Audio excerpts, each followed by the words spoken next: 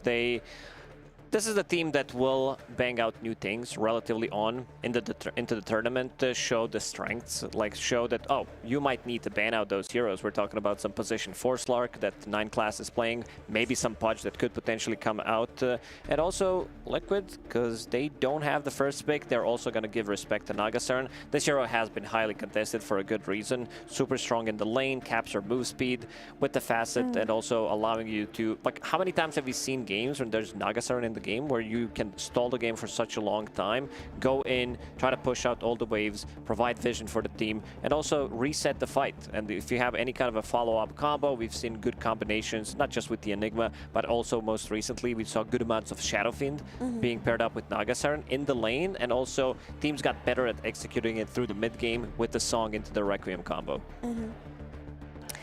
So, interestingly enough, so TA, obviously very contested hero. Yesterday, Liquid got TA in one game and Nature's Prophet in another, which was a very big mistake. They've left it in this pool, so now it's the question. It was a question of, will P-Vision take this TA for themselves, or are they going to take Doom, which is another opening that they really like, and give away the Templar Assassin? Or is this Doom enough to discourage Liquid from playing TA?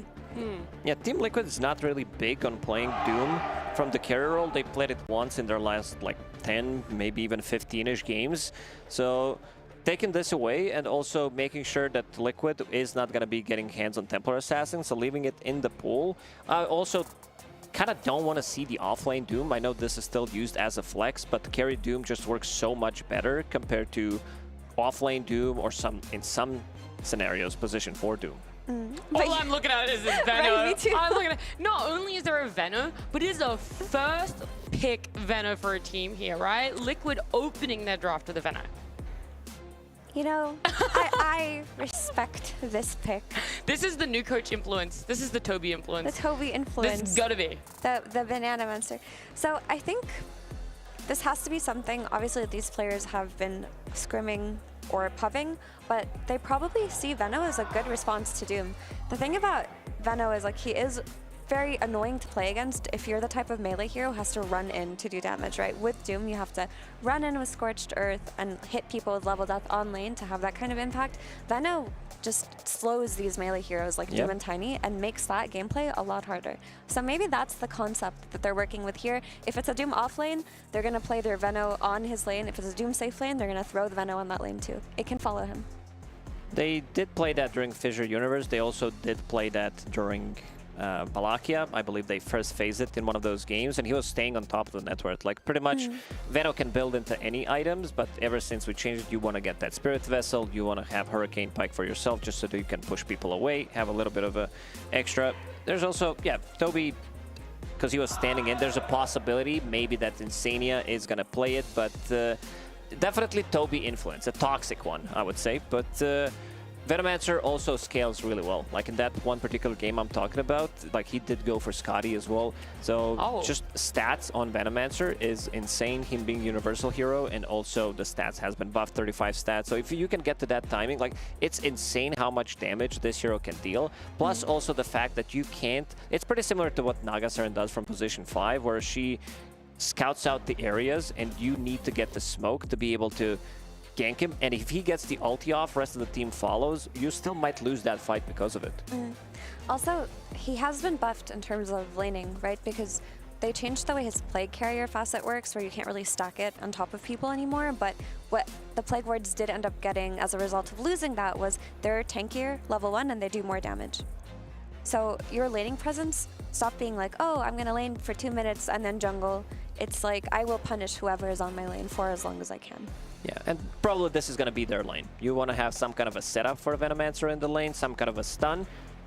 And great against the Doom. You did mention the slow. What Doom wants to do, he wants to chase you down. He wants to make sure that there's not going to be... Like, I was also doing some of the math on Warlock, because I feel like this is one of the strongest lanes that we are seeing recently with Doom plus Warlock. Pretty similar to what Phantom Assassin plus Warlock were doing a couple of months ago. So let's say you hit level 3 with Doom, level 2 Scorcher with level 2 Shadow Word, if you connect onto the target because you get that extra movement speed, it's almost 700 damage at level 2 without Fatal Bonds, without Infernal Blade. Yeah, it gets pretty nuts. And speaking of nuts, I mean, can you imagine with all of that, then you add an Ion Shell Doom? Yeah, it's a lot. Maybe throw in some That's Ember nutty, Spirit but- from the mid lane. I think this is a good approach. Not enjoyed that, sorry. I can't look it up. I can't look it up. Let's go on. Go ahead, Picking up Lucas. Cone Man, because you want to have auras. Like, this is a very good way to disengage the fight. And also, you build into auras. You build into Pipe, you build into Guardian Greaves if necessary. DM does that pretty well. We saw different builds from the offlane Darkshire.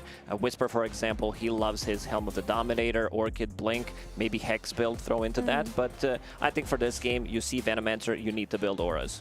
Yeah, I also think you just need Surge in this game. Yes. Like, if you see that the strategy they've built around is the ability to slow and deal that damage, Oh. Darkseer gives you the disengage. I was about to mention this, but I thought that this hero was really dead.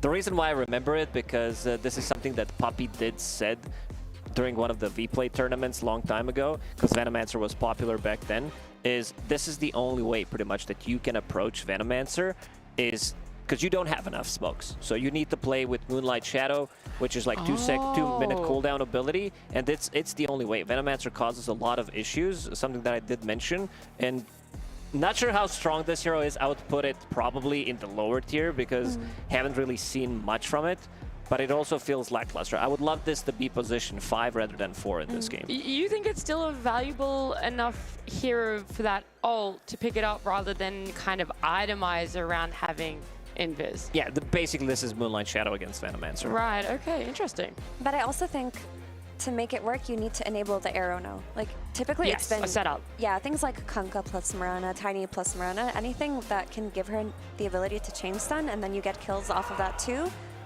will make it a good pick. If you're picking it just from Moonlight Shadow and it loses lane and doesn't provide much in teamfights, it'll be more difficult. And they go for the 18 Terrorblade on P-Vision. Yeah. So keeping things open, maybe a little bit. Maybe this Doom can also be played as a position 4 with Darkseer. Keep Terrorblade open as a carry. But this could also be 9 class position 4 Terrorblade, something that he does like to play when he is with the Darkseer. Try to maybe abuse this Disruptor in the lane, get on top of it. He is also very good, like Disruptor is very good against the Darkseer, not just because you can glimpse the target back, but because of his innate ability. You're trying to chase him down, he takes 400 damage, then he pushes you away, and you can't get on top of him the second time. You can also take the facet that lets you You could. manually cast it. It's pretty bad, but might be good in this situation. It's interesting. It's a long cooldown one. Yeah, it's like 40-second level 1. I don't think it's that long. I think it should be a bit shorter than that, but it does feel bad not having like the AoE Q with Disruptor when you use your ulti. Okay. We're fact-checking, Yeah, everyone. let's fact-check how long it is, just out of curiosity. Not that he's picked it or anything, but in case he does, we're gonna fact-check it. Fact-check it. That's what we're here for, to fact-check. While Lacoste checks the cooldown of this ability, I want to talk about this Sven a little bit, because typically this hero is considered one of the better heroes against Darkseer, because when the wave is being pushed on you under tower, you have Warcry for that armor, you also have Cleave as a means to control the lane, a way to push back into the lane yourself, and you have a lot of burst damage later on. Your illusion isn't the best because it's not like your illusions get God Strength, and when the enemy Darkseer places his wall, you Warcry for your team so that they can endure through the wall. Yeah, it is 26 cooldown ability, so a bit Really better close than to 40. Yeah, but It's we 40 rounded sounds it up. way too bad. Yeah, we saw 26, so we rounded up to 40. Yeah. Because I remember trying it a couple of times and it was like, you know, And you lost or won? I can't remember if I won or lost. I thought it was Okay. nice, but I remember thinking that I wish that all of them were taking my Thunder Strike damage. And you can use that on your allies as well. Yeah, you can. That was the cool part about it, for sure. Well, look, there is a chance, again, probably not going to happen, but we don't want to rule it out at all. The things that aren't going to happen is we're not going to see a Conquer in this game. We're not going to see a Puck, each team having one ban left for themselves. And what is it that P-Vision are looking to pick up that Liquid need to be wary of? They need a stun, and they need stun set up for Mirana to be more exact, right? That's why Kunkka gets taken out. The exact one you mentioned, yeah? And then I think Tiny used to be another very popular one, but you're already playing against Venomancer, which is a difficulty in and of itself, and Tiny is countered by it. And typically you're looking for a stun from the mid lane, unless there's some really weird mid Mirana thing going on, which changes everything entirely. What about Ember Spirit? I mean, it's not the best hero against Sven, but there isn't that much lockdown. Like, you have Sven stun, you have Disruptor, if you need a setup for Mirana. This has been Southeast Asian classic for a really long time, even Eastern European. Yeah, I actually wouldn't mind that, because it's a good hero versus Disruptor, right? You can, oh, they banned it. It was so good, it's not getting through. Because you can just, you have so many ways to disjoint Glimpse as Ember Spirit, too. There's one more hero left in the pool that does have stun setup that has been used throughout the Dota history. That is Dragon Knight. Problem is you have Dragon Knight on your team. You're Dragon Knight and this patch on your team. Yeah, not doing so hot. We've seen it a couple times in this tournament. It's not doing well. We also talked about it last series, Lacoste, how you're just not lacking its numbers changes. So not really sure if anyone's going to put eyes towards it right now. And they're still tiny. They're still... I mean, Sand King got very nerfed, so probably not that one either. Our Storm Spirit, it's not the most clear-cut setup, but maybe it's just a hero they felt comfortable, because all of the stuns or lockdown on the side of Liquid has counterplay, right? Stormhammer, you can disjoint it by using ulti as Storm, and for Disruptor, sure, Static Storm kind of sucks, but later on in the game, you just go on Disruptor first and kill him, and you have BKB. Well, Liquid, the overall last pick, they're going to go the direction of Lesh here. And we're going to see Lesh and Storm Spirit having that mid matchup. Is this like the pick that you would expect a Nisha to play for himself and be favorable in that mid matchup? It's a matchup where if you like get level 6 before Storm, if you kill him once, you get your Blink Dagger. I think this is also type of a game where you might want to pick up Yule Scepter for yourself. It's a good setup. You have not too much control, and that's one of the easiest ways to control the Storm Spirit. You have Disruptor, but as long as he has mana, he's going to be fine. Mickey is pretty much going to be the only one who can control it. And in the end, P-Vision, they will swap things around. Satanic, after seeing this Sven, he will be played as a carry, having that high armor and also building into Manta style, great against Venomancer. But then again, seems like Team Liquid, they had a pretty good read about where Terrorblade's going to be going. Yeah. We talked about Doom position 4 also being viable with the Darkseer. You have enough damage. The Scorched Earth plus the Ion Shell is more than enough. And yeah, I just want to see if this Mirana position 5 can work against Venomancer still in 2025. I like the Lush because it's an overwhelming amount of damage early on, and it gives them like... It gives them a means to play the game at a time where Paravision are still a bit weaker, right? Like by the time Lashrock gets Blink, it's not like Darkseer is going to have the pipe, and his supports will be susceptible. But I do think it's a very strong Storm Spirit game, not that easily solved, and none of the heroes itemize very comfortably. Perhaps you can get Orchid on Venomancer and play off of that after the Vessel, but if the game goes later and later, the Storm Spirit is going to pop off. All right, it feels like there's a couple of concerns. How P-Vision going to get themselves into that later part of the game? How Liquid going to ensure that they don't get outscaled? Either way, it's our final series of the day. It's going to be a lot of fun as we have Liquid P-Vision with Kezwin Sunspan.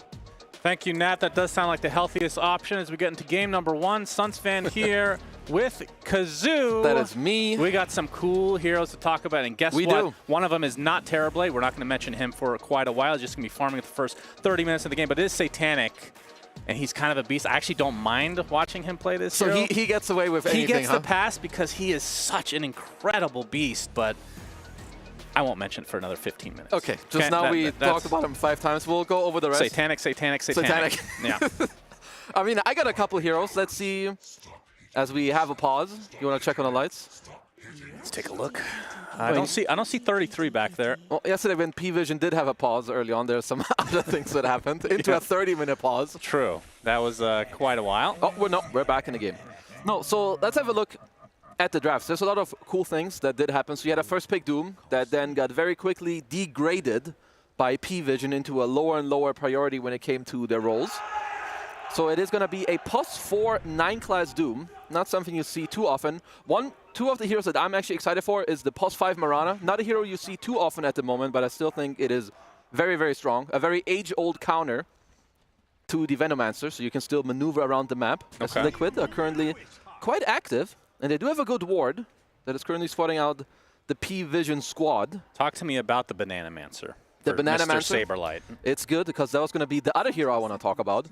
it is a very good answer when it comes to Doom. And it's something that Liquid have used before against this hero. And Saberlight, honestly, he is one of the best Venomancers you have. You have to be a big, big nerd to be a Venomancer player. But the hero's quite strong. And I've seen different builds. This is one of them. You do your like Urn into Vessel, into the Hurricane Pike later. You want to like stack up a lot of like debuffs on your opponents, click them down. So, and he's matching up and laning with the Marcy. So I feel like Saberlight should have a pretty good time. Okay. Looks like no fights will break out, so each respective team, who are, I believe, both 2-0 in terms of games so far, both tied for first in their group. So similar circumstances to the last series we just cast. If a team can 2-0 here, they will be in extremely good position to get first place in the group stage, which of course means you skip the next stage entirely. Yeah, which is pretty nice. Then this mid matchup, Lesh against the Storm, both of them should be pretty happy when it comes to like the overall game. I think they both rely a little bit on their teammates as well and being able to play forward later on, but I expect both Nisha and No One to have a pretty good laning stage for themselves. No One, of course, we talked about ad nauseum yesterday, just being one of these, we couldn't even think of another person that has had such a drop-off after huge success for so many years and then re-emerges as basically the same beast he was. No, this guy, crazy. That's a weird Iron Show. I guess he wanted to pull the wave as Nineclass in a lot of trouble. Oh yeah, attempting to TP out. If he goes down here, he will. First blood for Mickey, and now he has to make the walk of shame. That is pretty disastrous, although DM is going to be kind of happy, low-key, to get so I mean, he'll get some soul. He'll be fine if he can keep the creeps here. I mean, I will say, like, just to go back to the draft, so of course the Doom kept getting degraded by Parivision, but he's a very weak laner, and Liquid did, like, they took perfect use of this, because Disruptor, he kind of abuses weak +4s so damn hard. You play aggressive on them, they can't really fight you back, which means you have to run away. Well, what do you know? You're going to get glimpsed straight back into Mickey's face. So, very good start for them in this lane. Gale connects from Saberlight. Ducalis will just leap to the other side, though. Another thing we can pay attention to is what and how Saberlight will scale. Because TV used to be a counter against Veno in many ways, but especially because in the laning stage, he reflects your Poison Sting on you, which honestly, it's painful. So he might just hold some skill points, maybe get some second level Gale or level in the wards. Okay. Glimpse onto DM, but no worse for wear. Nineclass finally makes it back to the lane, still only level 1 with the Ion Shell applied now.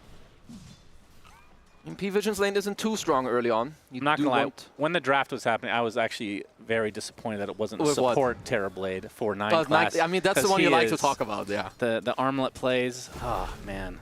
I don't think I've seen it actually work as the issue. But they did do pretty well with it in like 1 or 2 games. The best thing he gave me is like funny clips. He would like blink in with his armlet, and then there's like, I don't know, some Radiance Burn or a Venom Ward that takes him once and he's just dead. Yeah, very unfortunate. I guess it is harder to pull that off against a Venom in general. If you get Poison Sting at any point, then it's over. You're straight dying. Yeah, Valorant players agree with that as well. They like the Venomancer. Yeah, that does make sense, actually. Yep. That really makes a lot of sense. Anybody that gets that loud, they're Venomancer players. They are. And when it comes all down to it, Saberlight getting harassed out. I mean, that reflection. I will say all in all that both teams did obviously kind of get what they want out of the draft, and Liquid always want to play aggressive and like into your face, but I feel like P-Vision, they're kind of, I would say that they're set up a bit more nicely. It's a very good TB game, at least to me, and it's also a very good Stormspray game. So for me, I'm paying a lot of attention to the lanes and how Liquid can get out of them, and really how much Nisha can do on this last pick Leshrac. Because for me, he has to come in kind of clutch in this game. And it feels like the Marcy in that lane, I don't know what they can even accomplish. Against the Mirana, can just leap away. Terrorblade is going to be fairly tanky. Yeah. Do you think there's any kill potential for Liquid in that top lane at all? No, there is, but they need to set it up. Mirana, like you're saying, it's a very hard kill, which means Satanic is likely the one you do want to pressure first. They did just get the Urn. They have Rebound. What is this TP? All right. Well, we just talked about it, and Satanic's just going to die. Boxy gets credit for that one. That's a rare mistake. And Satanic will have to walk his way back to lane the old-fashioned way as well.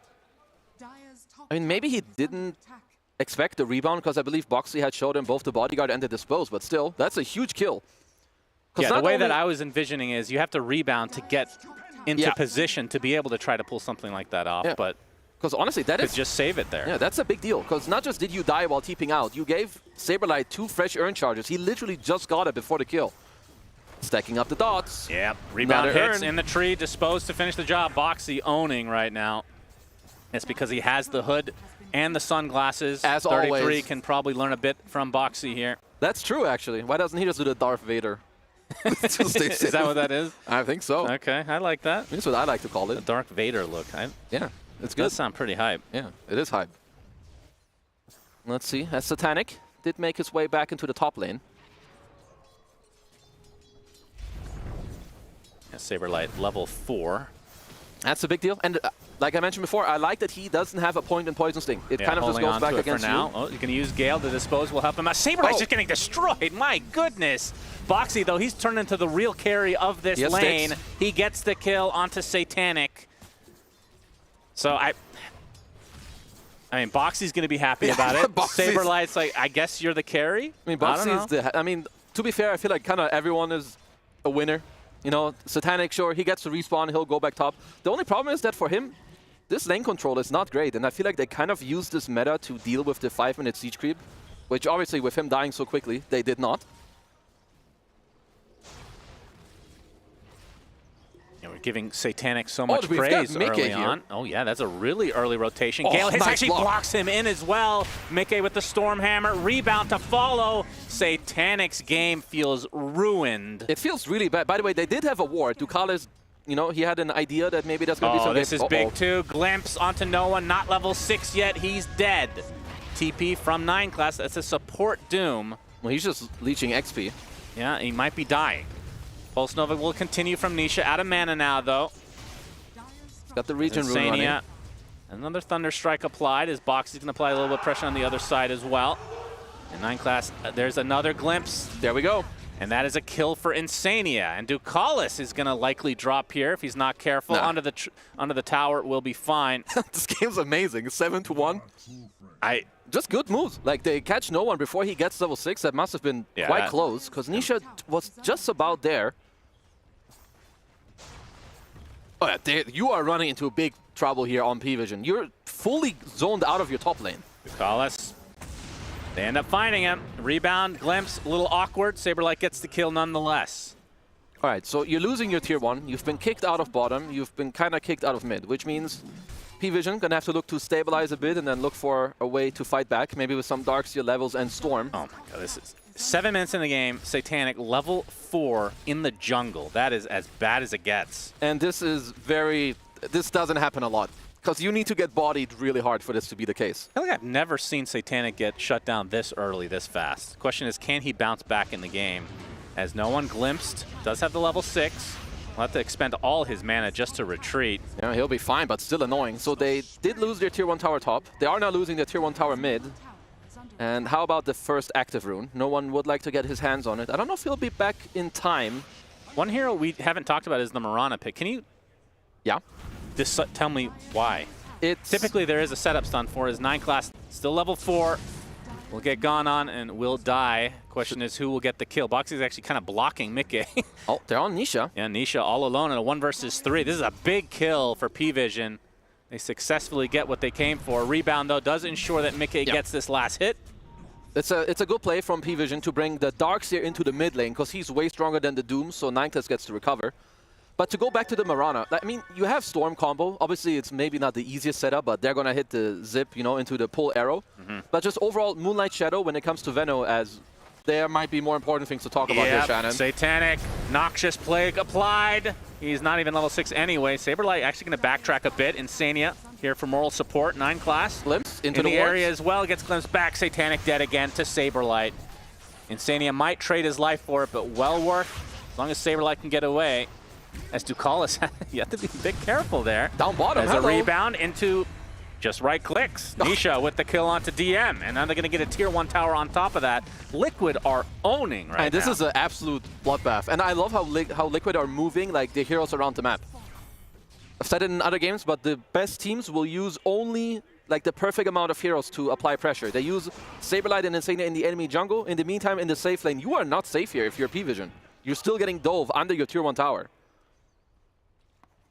But yeah, the Mirana, you're good in lane against the Veno. You're supposed to be, and you have the Moonlight Shadow around the mid game to get through the Veno wards. That's like the biggest idea. Okay. My brain can't handle that. I like stun into arrow. Okay, arrow Electric stun. Vortex is not, you know, feels like you're pulling them in, so you could miss it. No, come on. You can hit it. They're professional gamers. Debatable, I guess. Well, considering what we've seen Ducalis eat recently, I'm not sure that that's the biggest strength for Nutrition doesn't truly decide whether you're a pro player or not. Luckily. That's true. Luckily for them. Yeah. This is a sub 10-minute Blink Dagger on Nisha. And these are some of the best supports to be ahead in the game. Marcy, you want to move forward, you want to bring people in, you want to find the opponents. Same with Disruptor. Like, you couldn't ask for a better Disruptor game. You're up 5k gold at minute 10.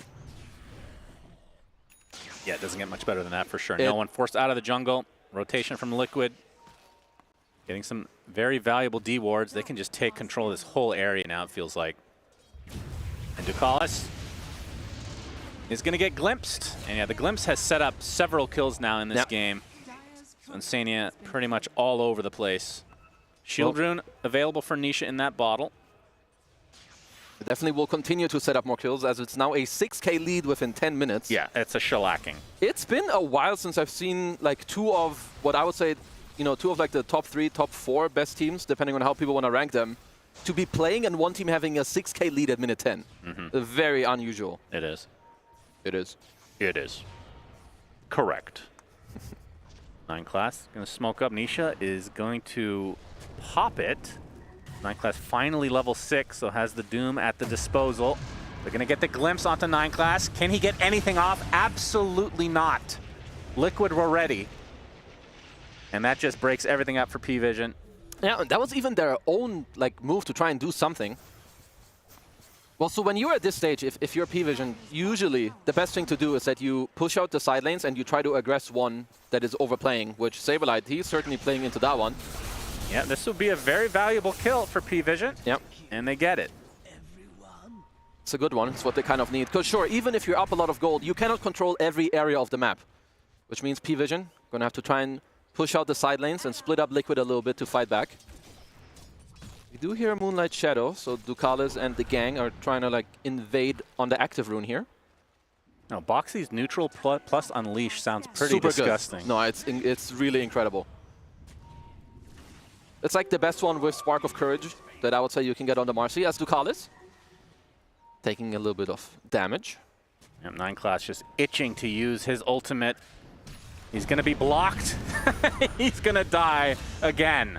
My goodness. Liquid just on top of everything. Ducalis, the leap not successful. And the other one even more so not successful. Double kill for Nisha. P-Vision just falling apart at the seams. This is a big old stomping.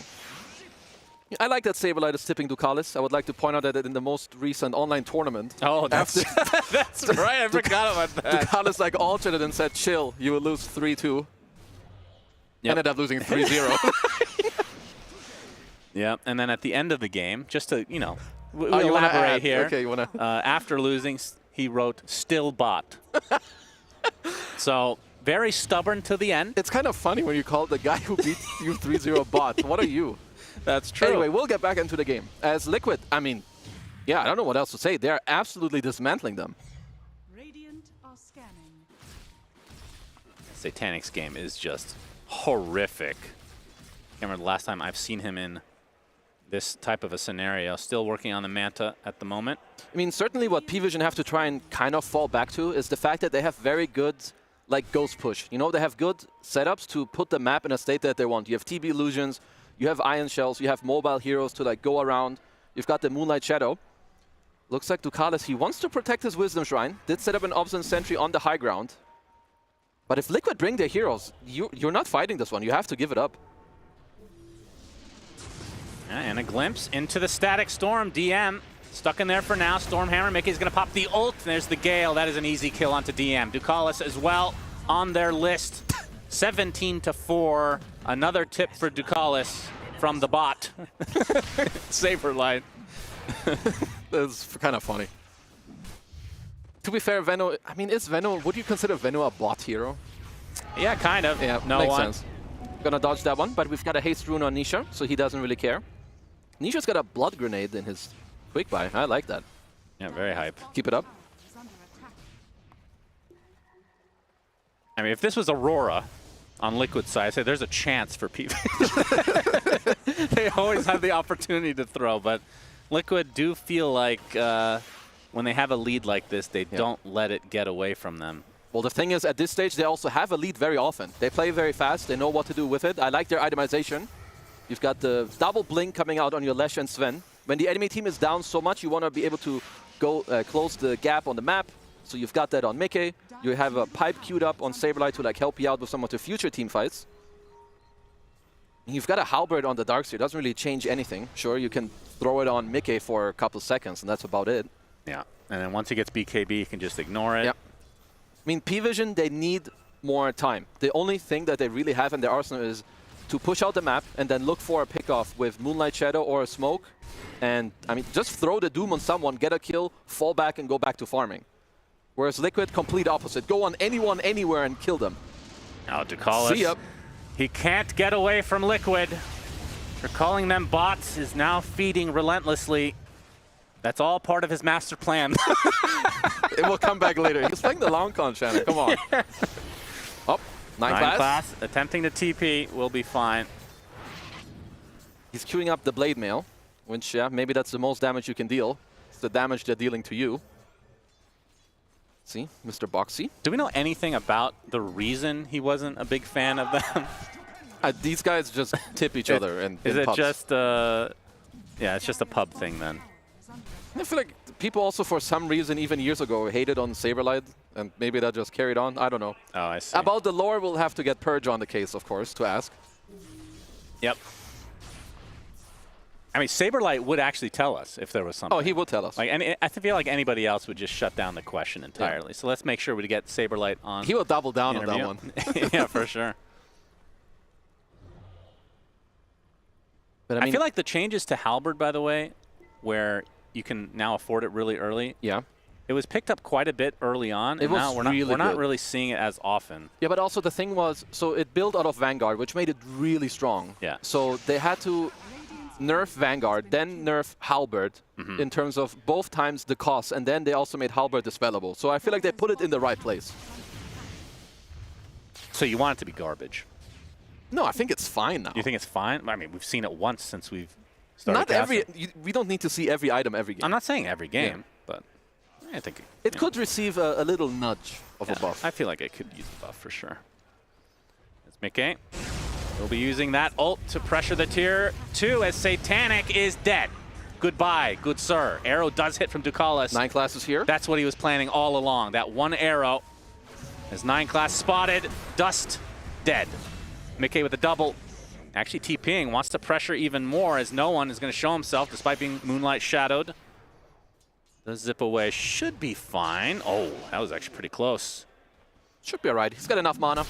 We'll take a cleave to the face. I mean, they've got a ward on the left side, but he will wisely just fully retreat to the base. Whereas Boxy's chasing Ducalis. Oh, dispose at just the right time from the bot, a.k.a. Boxy. I don't think they have any tips left for Ducalis. Oh, they do. It's only Saberlight who threw out 2. I see. But then the question is also, do you feel like Ducalis called them all bots? Or maybe it's only to Saberlight? That's a good question. I guess we can have Purge as a follow-up question.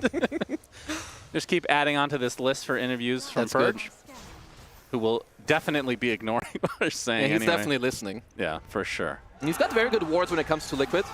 They didn't clear a tier 2 yet. It definitely does help your progression like throughout the map, because it means that you get to take over the enemy outpost, so you can like go to the other side and still have access to TP over. I mean, I think what DM is doing is the correct thing, by the way. This might look sus, but it's the best place to farm. When you're far behind, the enemy team is going to be on your side, not on their own. Yep, he's going right into Mickey in just a moment, though, as Ducalis spotted again. Yeah, he has the surge, so Ducalis. Well, Mickey is probably asking for a TP, because he can cancel it for now. And the wall will slow him down briefly, and the tree. Oh. TP! Stormhammer is there. They had glimpse as well. Anyway, DM does have surge. Oh, Halberd, look at it. Yeah, that's a big one. That's real juicy. Oh, cleave. Has the blink, Mickey. Another kill to his name. 23-4 Liquid. He has a BKB. Guys, come on. Yeah, he's a bit farmed. This is a 19-minute mom echo save for blink BKB Sven. Yeah, pretty good. Pretty good. Hey, yeah. Classic 670 GPM It at feels 19 like minutes. the bots have they've increased the difficulty level to hardcore. They're playing. To call us, I think you need to put them on easy mode if you want to try to win. Now, these are ultra level bots, I think. Yeah, pretty crazy. BKB now for Nisha as well. You can't really kill them. Like, P-Vision, what they need to look for is to strike in a way where Liquid are not together. Drop the Doom, jump in, die on Doom. Yep, he will be dying. To be fair, he has high levels Devour with the facet where he has 2 charges, so maybe Nineclass can gear up for the late game. Yep, just gotta eat those creeps. Satanic. It's got Manta. On the Tormy. They're actually gonna go for this, okay. Yeah, of course, that would be pretty good. Ducalis, that's the second arrow of the game. This time on the stationary target. We'll hit it. They're getting pretty low. They have stick on TV. Okay. Yep, we're good. Nineclass with the shard, so healing up with Scorched Earth, not the greatest. Not really, because he... Satanic, Sunder. Sunder, he does get it onto Nisha. The BKB is popped, no one. Completely out of mana now as he zips to the north. Ducalis, or Insania actually drops here, but no one. Found eventually by Nisha. Has 3 dead for P-Vision. Yep. At least they did get the Torm, so like to take it away from Liquid, but the Doom Shard at least useless kind of for now. That was Nisha's BKB it's a pretty underwhelming shard in general, regardless of role. The only, like, Liquid are up 10k and they have full control of this game, but I will say that P-Vision are getting some things that will help them with the state of the map. You have the shard on TB, you have Mant on him as well, and higher levels on the illusions. So in order for them, it's still the same. P-Vision need to try and slow down the map and the game as much as possible, get that ghost push going. The lead hasn't really grown too much. That is true. It's been 10k first, kind of halted a bit. Silver linings right now. They have figured out how the bots play. Yeah, that's right. That's important. I mean, OpenAI did it, so why not? Ducalis and company. Manta dodge. Okay. Very impressive. Oh, you dodged the Stormhammer? Yeah. Okay. You wouldn't do that. No, definitely not. That is way too difficult. Hardcore mode for the bots. Still enabled, it seems. Okay, Harpoon on the way, so has that extra catch. I like that Boxy's here. Like you cannot give any space to P-Vision on the side. As we can see, all the tier 1s are very healthy. Any of these tier 1s dying would give a lot of space to them. And at the same time, Liquid should be looking to migrate like more towards the enemy triangle. Saberlight, he's pinging it. They did take the top tier 2. It's going to allow them to take the outpost. And it's going to be even harder for P-Vision to play around the map.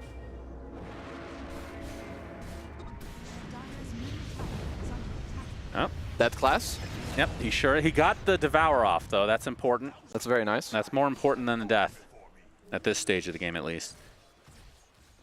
Well, he's got the Blade Mail now, just in time for Nisha's BKB. Yep, perfect. Don't think we've seen Doom cast, correct? We have not. He tried earlier on Nisha, but he just walked away from him because he's way faster. And the animation is a bit long. Got to move those arms up. Yep. Do have a couple of good wards from Liquid. I do like this one in the top lane that will see people from P-Vision walk out. Wouldn't be surprised if they start putting one out somewhere in like the bottom side, like either in the enemy where the Radiant Shrine is, or in their own jungle even, because DM, I mean, he's back to basics. Feels like he's been here for quite a while. Yep, can't blame him. And believe it or not, this is the first Roche attempt of the game. Don't exactly have the best lineup for it. Very nice view. That Venos set is awesome, by the way. I agree. That is sick. People hate on Venom way too much. Oh, I don't know about that. No, they do. Everyone hates Venomancer. Yeah, of course. I don't. Well, you're not a normal human being. I appreciate it. Definitely not a You compliment. definitely are.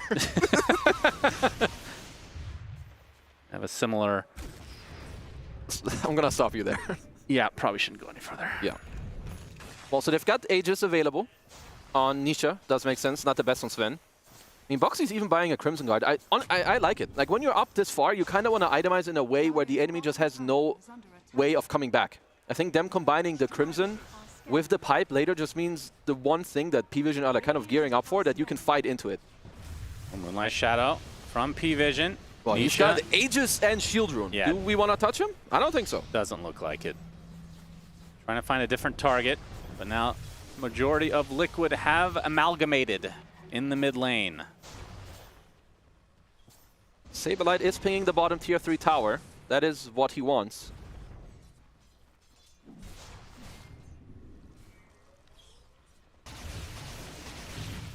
Feels like another situation where the push in terms of tower, not great outside of Sven ult. But with this kind of a lead, maybe not even needed. He's going to jump right in. Satanic is dead right away. Has buyback. As the BKB now runs out for Mickey. This is going to be a land. They just called GG. My goodness. This was a shellacking and a half. That was a very demoralizing for P-Vision. I mean, that was ultra ownage for sure. I would say it is not the hardest one to kind of reset from, even if it looks like really like badly in terms of what happened. Yeah. I think you can chalk it up to like some early stuff that happened in the lanes. You gave up what, like the easiest first blood bottom. Then in the lane that you should do well in the top lane, you died while TPing out in like kind of very silly fashion, not gonna lie. And then Liquid, they just played incredibly well.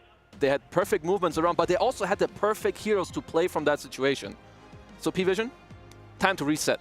Yeah, I think Boxy getting off to such a good start as the position 4 in the top lane. He ends up 7-0-9, sets up some kills that I feel like maybe could have been avoided for P-Vision, but Satanic, I mean, when's the last time you've seen a 0-6 scoreline for him? When's the last time you've seen them GG out at, I don't even know how long that lasted, 20 minutes? Yeah, I feel like some teams, you know, 25. You can't let it linger. You know, you just call a spade, and game was over. You guys got dumpstered real hard. There's a second game to play, though. And if Liquid take it, yeah, that's true. I mean, when you lose to bots, that is as demoralizing as it gets, if we're being honest here. But you can always set the setting to the difficulty setting that is to easy. To lower, absolutely. See if they can do a little bit better this time. But I mean, I feel like this is a team that P-Vision have been incredibly good all year long. They can certainly come back. Isn't that right, Nat?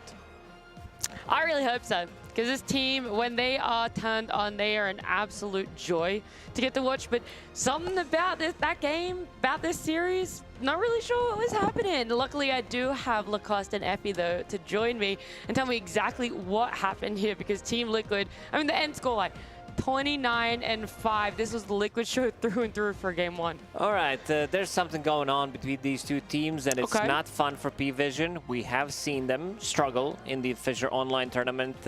Team Liquid beating them in the upper bracket finals, then beating them in the grand finals 3-0. So kind of a rough one for them. I feel like they don't have the answers for what Liquid is bringing. This Venomancer as a response immediately for this Doom, so they're kind of forced to flex it on a position 4. Sure, it works okay with Darkseer. This is pretty much the only lane that they did well in, but this also allows the other lanes to snowball out of control, allowing this Venomancer and Marcy, Boxy pretty much being the real carry of this team, you know, because he's getting all the kills. Sure, you're sacrificing Saberlight, he's bing-bonging pretty hard, but he's also dying, and then you have this Marcy, level 6, who's kind of popping off relatively early on, where you really don't expect it. Yeah, I mean, that was just devastation. The laning stage went so well for Liquid, and Liquid, when they're good, they play so fast, but in order to play as fast as they do, they need to kind of shut down certain lanes, and that's the highlights that we want to show you if we can pull them up here.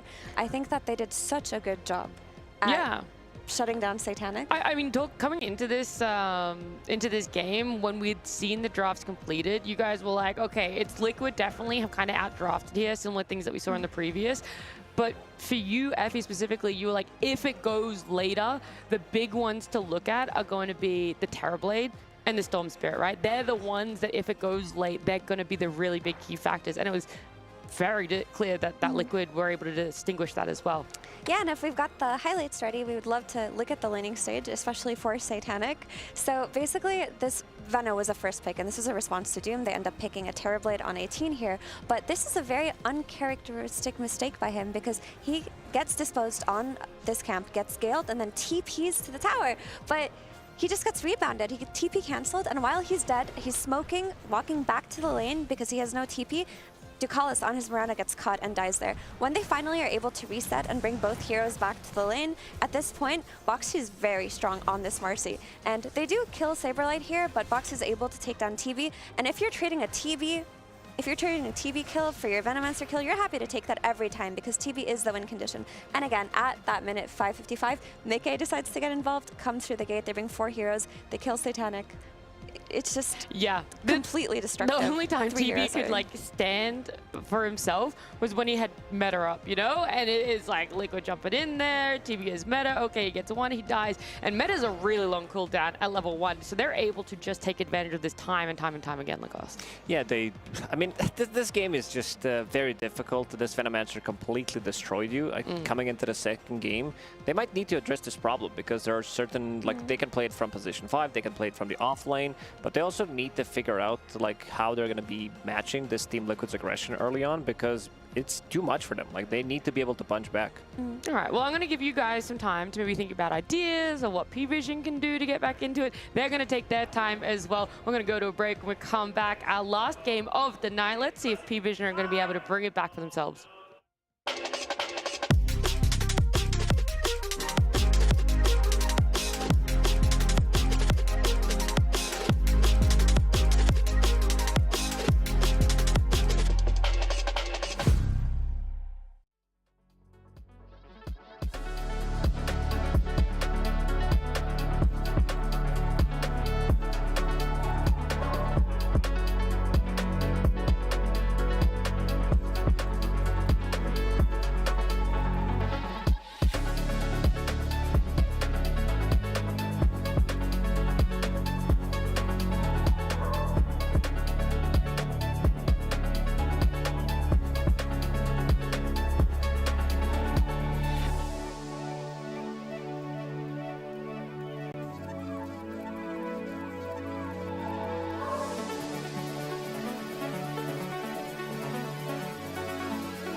It's our final game of our day number 2 here at the Esports World Cup, Liquid P-Vision. It's a tough one already if you're a P-Vision fan, all right? I think it's the easiest way to say it.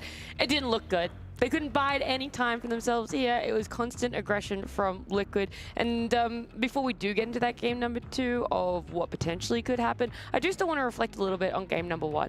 P-Vision, you go and get to reset. How do you talk about this game in a constructive manner?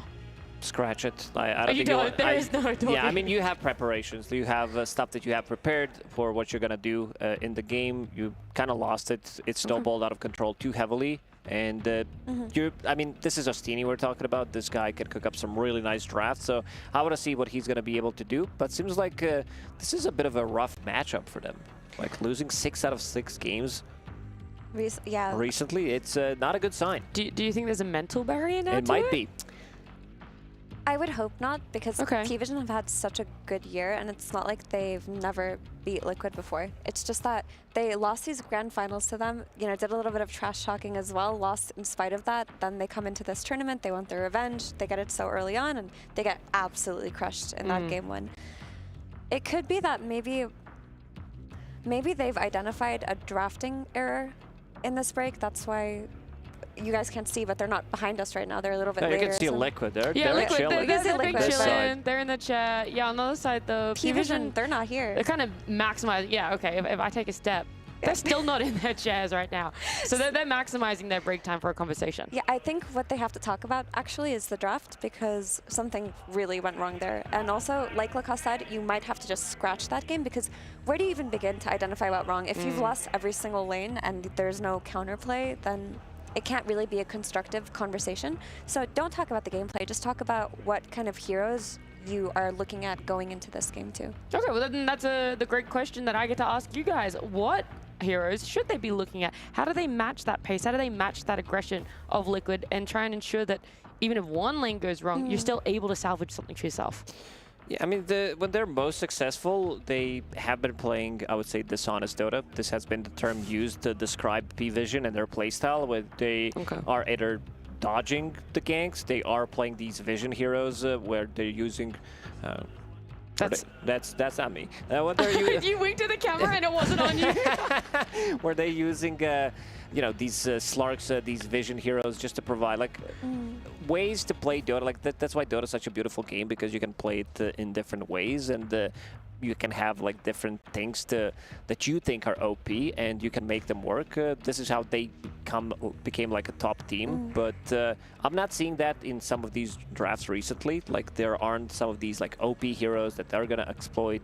Maybe we saw Doom yesterday, but I also want to see, you know, maybe something a little bit more explosive that is gonna be coming out from that off lane. Ogre yesterday looked good.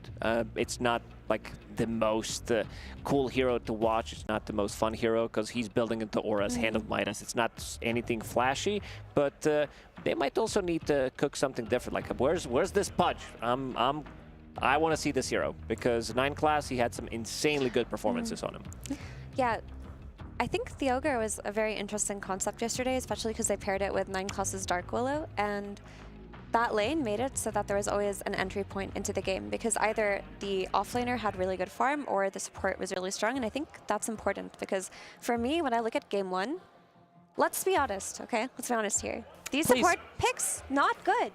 Yeah, Mirana, trash. Mirana 5 and 4 Doom. Like, who is the hero that's going to be fighting with your Storm early on, that's going to allow for you to make a comeback from a potentially difficult laning stage? You saw that Venomancer. You knew some heroes would struggle. You knew you'd eventually have to make plays of your own. What does a Mirana 5 do without any setup?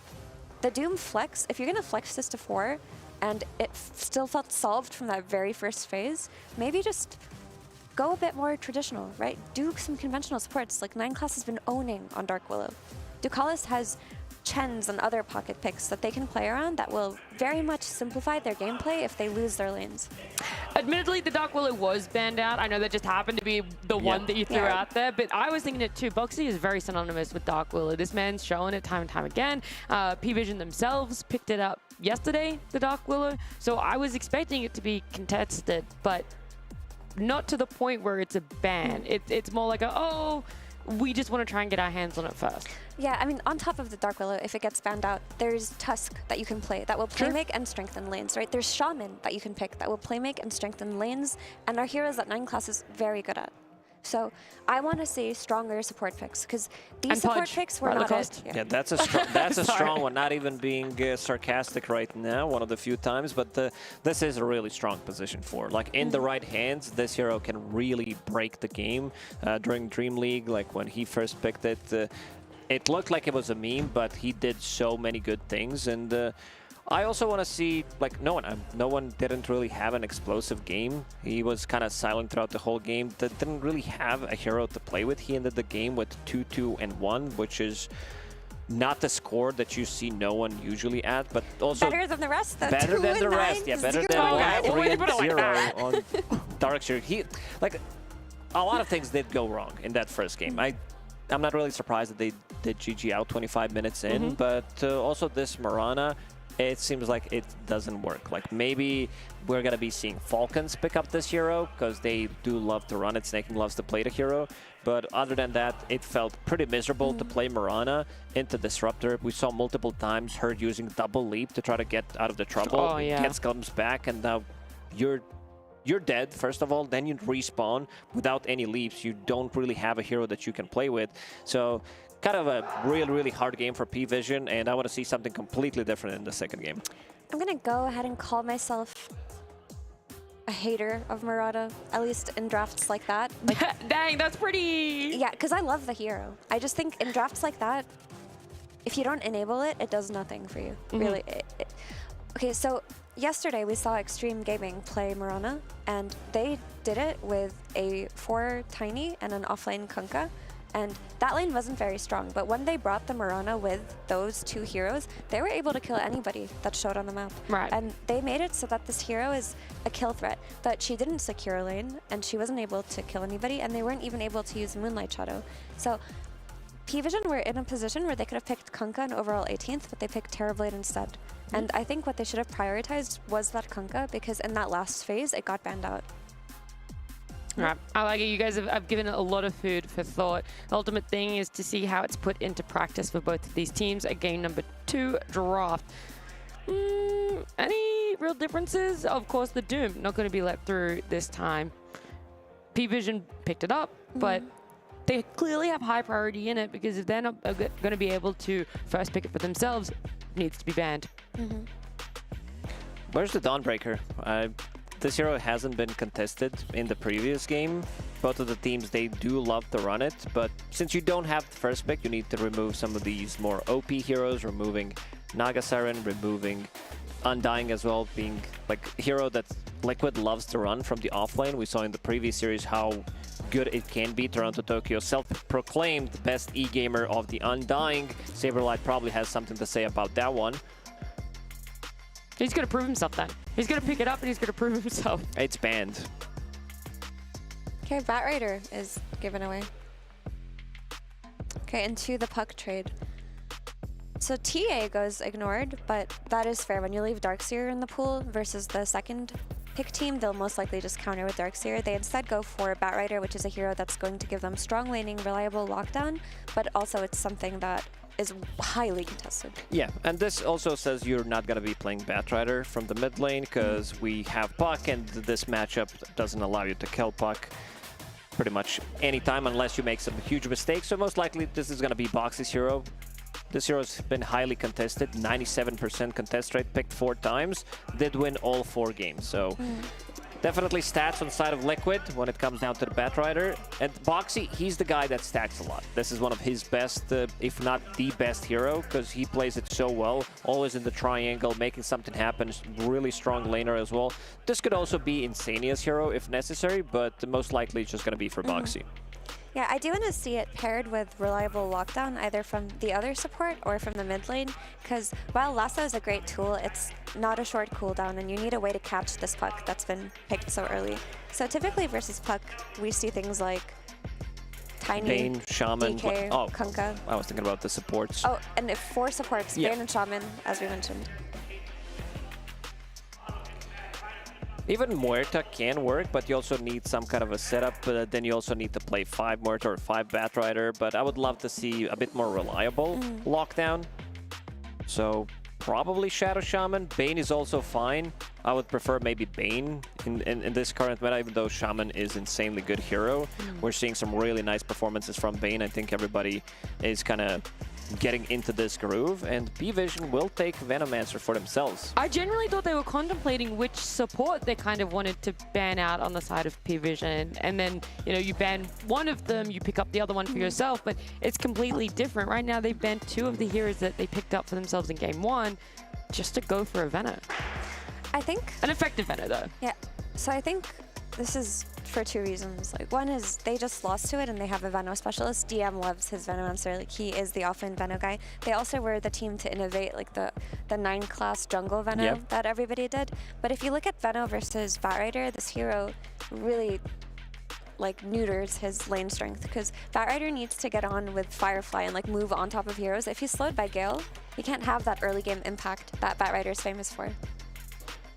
I'd love to see some Pipe Buyer from the offlane. Like in the previous game, they did have Pipe on Venomancer, seeing that there's a lot of magic damage from the mid lane, from the offlane as well. They had double Glimmer Cape as well on the 2 supports, so I think it's the easy way to itemize on side of Liquid. The Darkseer, unfortunately for them, has been banned out, but there are multiple of those that can build into the Pipe. For now, it's just going to be Void Spirit, which is a good matchup against Puck in the lane, but it also depends how good of a timing you're going to be having on that Aghanim Scepter.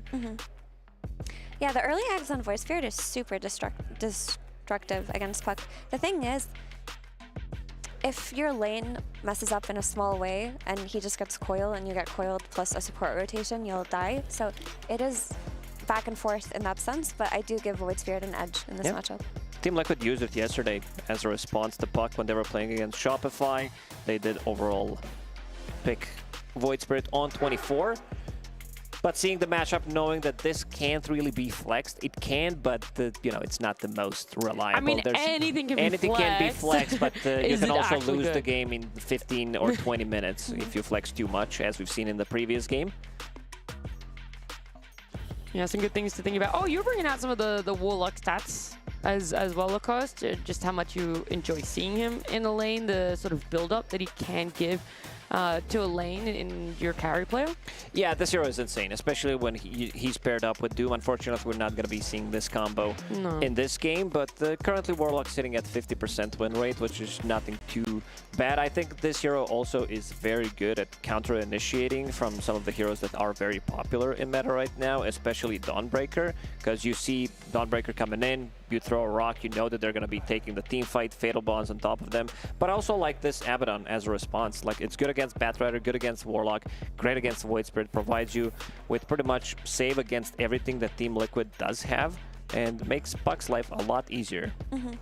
I think just being able to dispel the lasso is huge, because Batrider, Warlock, and Void Spirit, that's not really clean lockdown. And I was thinking that maybe P-Vision want to pick a hero that keeps the flex open between 5 and 1. And Abaddon does that. I know we don't see a lot of Abaddon 5, but if they see potential for a last pick Morphling, because there's still no stuns on Liquid or not enough stuns, that needs to be considered. Even if Abaddon is better as a core, if it's a free Morphling game, like, you have to run away with it too. And TA gets picked up on 18. Yeah, for so many other games and series that we've seen, it's a first base ban. Last game went completely untouched. No one banned it. No one picked it up for themselves. This time around, Liquid really valuing it. They go, okay, we can set up. There isn't as much potential for a TA counter with only 1 pick left for them. Yeah, Venomancer in theory is good against TA. You have good laning partner with Warlock, so you're going to be pushing out the wave. That's going to be quite a lot of harassment relatively early on, provides you with the heal that you definitely do need if this is going to be the offlane Venomancer. But also you have extra bit of silence against Puck. You have the trap with the Void Spirit, 2 charges on Aghanim Scepter. Decent amount, but no real stuns on Liquid other than Rock, which is on a very, very long cooldown. Yeah, like I mentioned, heroes that really exploit this are things like Morphling. You can double down on it, but you can also just comfortably run Abaddon carry, because this Radiance is going to counter a lot of TA's damage if he does go for it.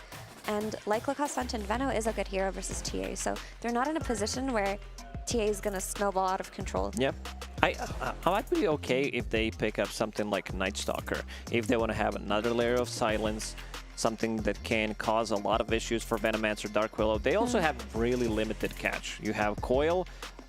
he's speedy enough to dodge pretty much a lot of these things from Venomancer or Dark Willow. This is also a very good ban. They did run it yesterday against Shopify. Saberlight looked really good. I think this is a hero that a lot of teams will need to be careful about when they pick or when they're trying to get some of these early picks for their supports like Bane, Warlock. You can't really defend yourself against Lycan, and it puts you on a timing. Like, you lose one fight. Like, even heroes like Warlock, who has such a long cooldown that you misuse your ability and suddenly Lycan's running at you, you're pretty much playing 4v5.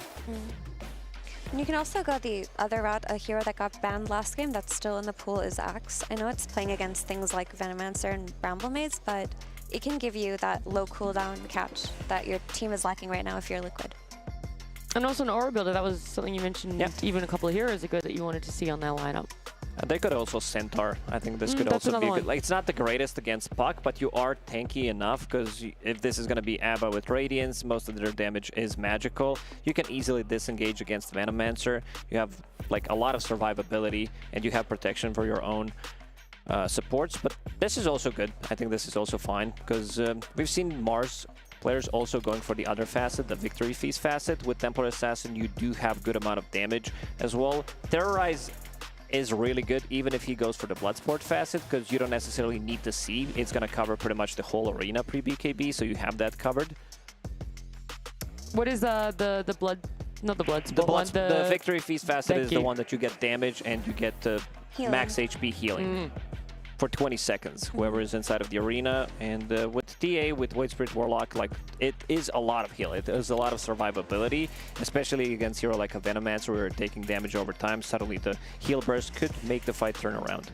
And I'm still a little bit cautious about the Abaddon just being flexed to support, and then you get a gotcha pick by Satanic. And that's definitely got to be a way that P-Vision think about this. Because is Abaddon carry enough to really punish this Mars that you see? Mars feels like very vulnerable right now. That's a really good question. What else could fit that? What's the gotcha pick? The dishonest Dota, if you will, there. And it's not necessarily dishonest, but you can pick things like Ursa that can win the lane, or you can pick something like Morphling that takes advantage of minimal lockdown. But again, it could be hard, because maybe they don't feel like they get an oomph or enough of an oomph. I mean, that's a carry pick for sure.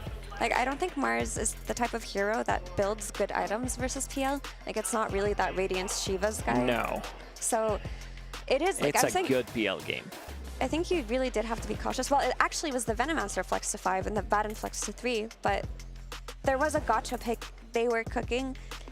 It's really interesting. I think it's a great matchup versus TA, and usually this hero looks bad if the enemy team can build items against it. And that's not the case right now. I saw this exact matchup during Wallachia, and it wasn't really a fun one for Templar Assassin. Sure, you can try to itemize against PL, go for Mjolnir as your way to deal with the Phantom Lancer, but at one point, this PL, unless they get ran over, this PL gets like 3-4 items. He's the king of the game.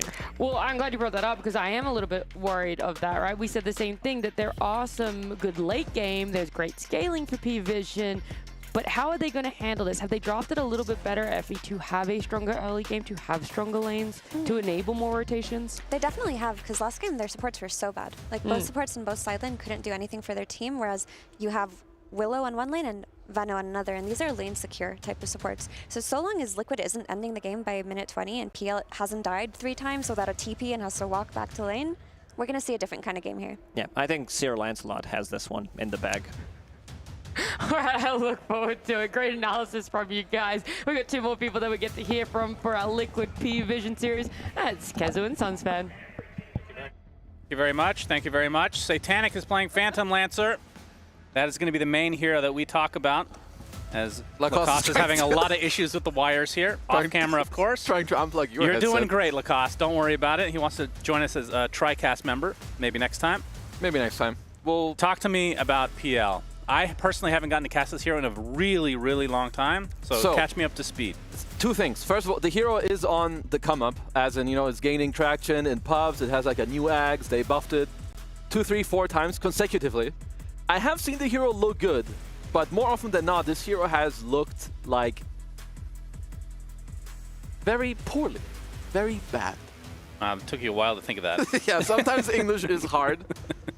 Sorry, there's some things that popped up on the screen. You know, I got no sidetracked. big deal. I mean, yeah. I mean, looking at no one, I get sidetracked as well. It beautiful, happens. beautiful man. Love him. Love his gameplay. So happy that he's found success again. I mean, when you look at like some of the matchups, PL is one of the best when it comes to being against TA. At least it used to be. Of course, you can itemize, you know, with your Mjolnir and stuff like that.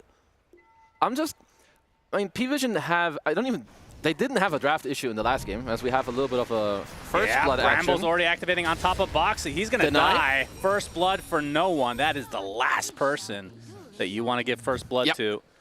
The mid matchup versus the Void Spirit. It's absolutely a good start for them. I mean, I will say, is it a good PL game in theory? Yes, but Liquid will always play fast. They do have options. Like PL, obviously, he needs a lot of time to get online.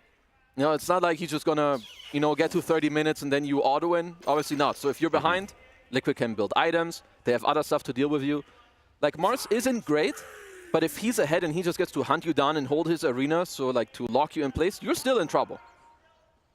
And the facet that he took, the Lancelot, is that the standard right now? Yeah, it's absolutely standard. Okay. It's like really strong right now, especially, you know, with the new axe that people are going to go. As Boxy just pops the Firefly with a blood grenade. And Nisha does win the right-click battle for the Bounty Rune. What a great fight. Burning down to Boxy. This will be really embarrassing for Ducalis to die to a bot again. Boxy. He's going to be close to the Tier 1 tower. Does Boxy commit? He does do a lot of damage, but will end up not getting the kill here. Well, it is still a lot of pressure, so Ducalis is going to have to walk his way back to base. Well, Liquid did get to offset the first blood a little bit with more Bounty Runes in their hands. So how does this matchup go, the Puck versus Void Spirit? I mean, this is Void Spirit favored, but with no one having the first blood, should be able to maybe get close to a 50-50, maybe even win it. It is a skill matchup, but Void Spirit is supposed to win. Well, Satanic, after that last game, definitely looking to have a better performance for him. Feel like, I mean, I would say terribly. It's not really here. You see feed early on anyway, generally, but You don't. No, like last game, you can maybe chalk it up a little bit to the draft, but it was mainly gameplay to me. Boxy making his way over as the Firefly, focusing on Ducalis for now. Satanic with a Spirit Lance enough to force Boxy back for the time being. So how does this, how does the PL laning stage go these days? It's fine. Like, it's nothing like crazy or super strong. It also relies a lot on like your support. And I mean, here's Veno 5 against Bad, which is generally seen as like a little bit of a counter to the Bad. So Satanic should be fine. There's not going to be any shenanigans like what we saw last game, because that was an absolute nightmare. And of course, Saberlight, as the panel talked about, playing Mars. Haven't gotten to see this hero in a hot minute as well. Definitely one of his better heroes, I would say. I mean, the hero's like still very good. You do need a... It's one of... I wouldn't say you need a specialist, but if you're very good on the hero, it makes a huge difference compared to just being good. And I would say it's a pretty good Mars game. TA just wants people to be locked down. You have a lot of heroes that will help you out when you do jump in, as in like Warlock loves being with Mars. Well, interesting place to have a wave connect. Satanic will still be getting a lot of last hits, though. Yeah, both of the offeners just fully free farming in this lane. Early on, at least, I don't expect too much to happen here. There's going to be some back and forth, but maybe when you get like some higher levels in the Spear or in the Firefly, Liquid can look to do something. But I'm absolutely looking for P-Vision to just have a normal game. Like, we know how good these guys are and how they can perform. In the last game, they just didn't get to show any of it. Boxy still trying to be an annoying pest. We'll have to back away with the low HP. Nisha, 11-2 right now. No one, 13-4. Relatively even in this mid lane. And for Mickey, playing the TA as the carry. How's the matchup for him this game? You talked about PL being good against the TA matchup. Yeah, for sure. I mean, it's just like, TA generally doesn't like long, dragged-out fights, right? Which is exactly what PL plays for, like, once the mid-game hits. But Mickey's lane should be absolutely free, as he gets Caster Curse. Pops a Refraction. Trying to run away as the Shadow Realm is going to find him. Blood Grenade. Not quite enough to get the kill, so you were correct in the end. Shadow Word applied. Is Boxy and Saberlight trying to focus on something else here. Boxy ticking pretty low, but Ducalis and company not wanting to pursue. As eventually Boxy does deny himself to the neutrals. So he'll come back later. Stukalis gets to kill a courier. Making a lot of pressure again, but he is healed up. I mean, to be fair, any carry laning with Warlock, you're supposed to be fine. He can either push the lane for you with Fatal Bonds and then he goes to pull, right, or he just heals you up. So overall, I expect Mika to have free farm. And he should be fine. Kind of same with DM. I think P Vision are slightly supposed to lose this lane. And your thoughts on the Abaddon as a position 3? They talked about it on the panel. It's a very good Abaddon game. You're good against the Bat, of course. You can like kind of combo break the lasso, right? You're also good against Warlock. Yes, we've got a lot of pressure. Flame break applied. He's going to burn to a crisp here, although Saberlight can't find the distance. It's good pressure, but not quite enough, as Boxy wants to pull some more creeps. I mean, at least for now, Satanic is getting away with quite a lot, right, in this early game. 21 and 7 on the CS. Yeah. Pretty close for Mickey as well, though, so ends up being a wash in terms of the 1-to-1 matchup. There's no one. Will be the one with the curveball this time. Well, we'll certainly keep our eyes on Satanic's net worth. I don't even remember what the other facet is for Puck. It's Waning Rift related, right? Jostling Rift or something. It's where your Waning Rift either pushes or pulls people in. That's right. That's right. That was the only one taken for a very long time. Illusory Orb onto Nisha. Got the stick. The wand, though. In terms of the XP, I mean, if no one can hit level 6 beforehand, this coil could be the death of Nisha. And they do also have like good combos for later, right? You don't just have the coil, you also have the Terrorize to back it up later. Very nice combo. Can always force them to break the coil, of course. So 6-minute rune, both of them should be getting level 6 by then. And no one hits 6 now. He uses the coil, immediately broken by Nisha. Illusory Orb is there, not enough for the kill though. Resonant Pulse to make sure that last auto attack isn't going to do much. Supports come a little bit late, but no one take heavy damage from the tower. Has to pop the Fairy Fire to survive. And this means the cores are going to be alone in lane for the most part. Oh, it is good pressure at least. It does force Nisha back to base. It also means he will have to TP out. So if P-Vision want to look for a move in the side lanes later, most likely Nisha's TP will be on cooldown. Well, they've got a lot of stacks, but Mr. Ducalis did already scout them out. Gets flame broken, but Nisha with a double Astral just to find the connection. So Ducalis will drop. As DM still left alone in this bot lane, but as an Abaddon, generally will be safe. Not close to level 6 at the moment. Bramble. It's good pressure, but that's about all it should be. I mean, it is, like, Warlock is very good at securing the lane, but he's also not good at... His weakness is, you know, he doesn't pressure a guy being alone. Yeah. No, Gale actually does hit.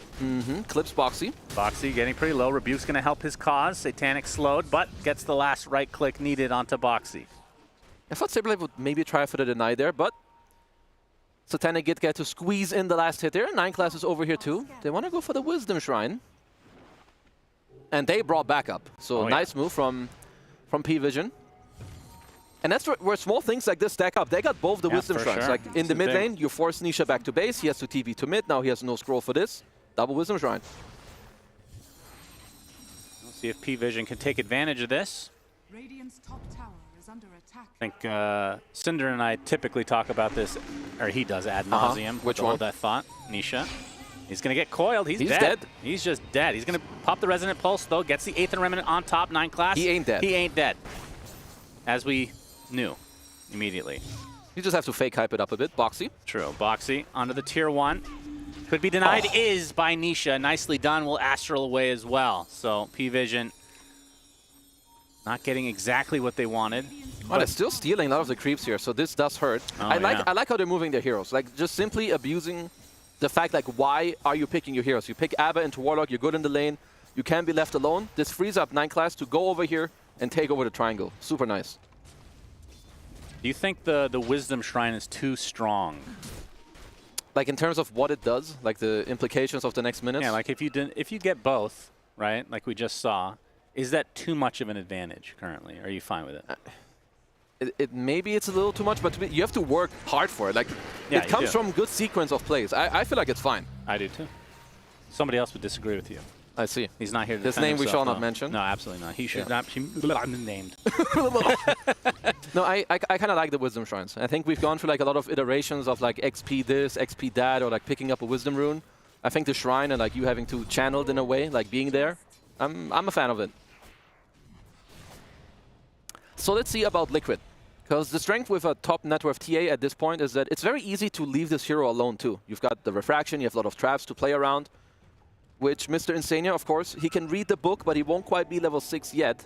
Because with the first Golem, I think they would like to go to the PL lane, drop the Golem on his head, maybe get a kill, or at least open up the tower. Whereas Parivision, every moment that goes by where they just get to farm on No One and Satanic, they're absolutely happy.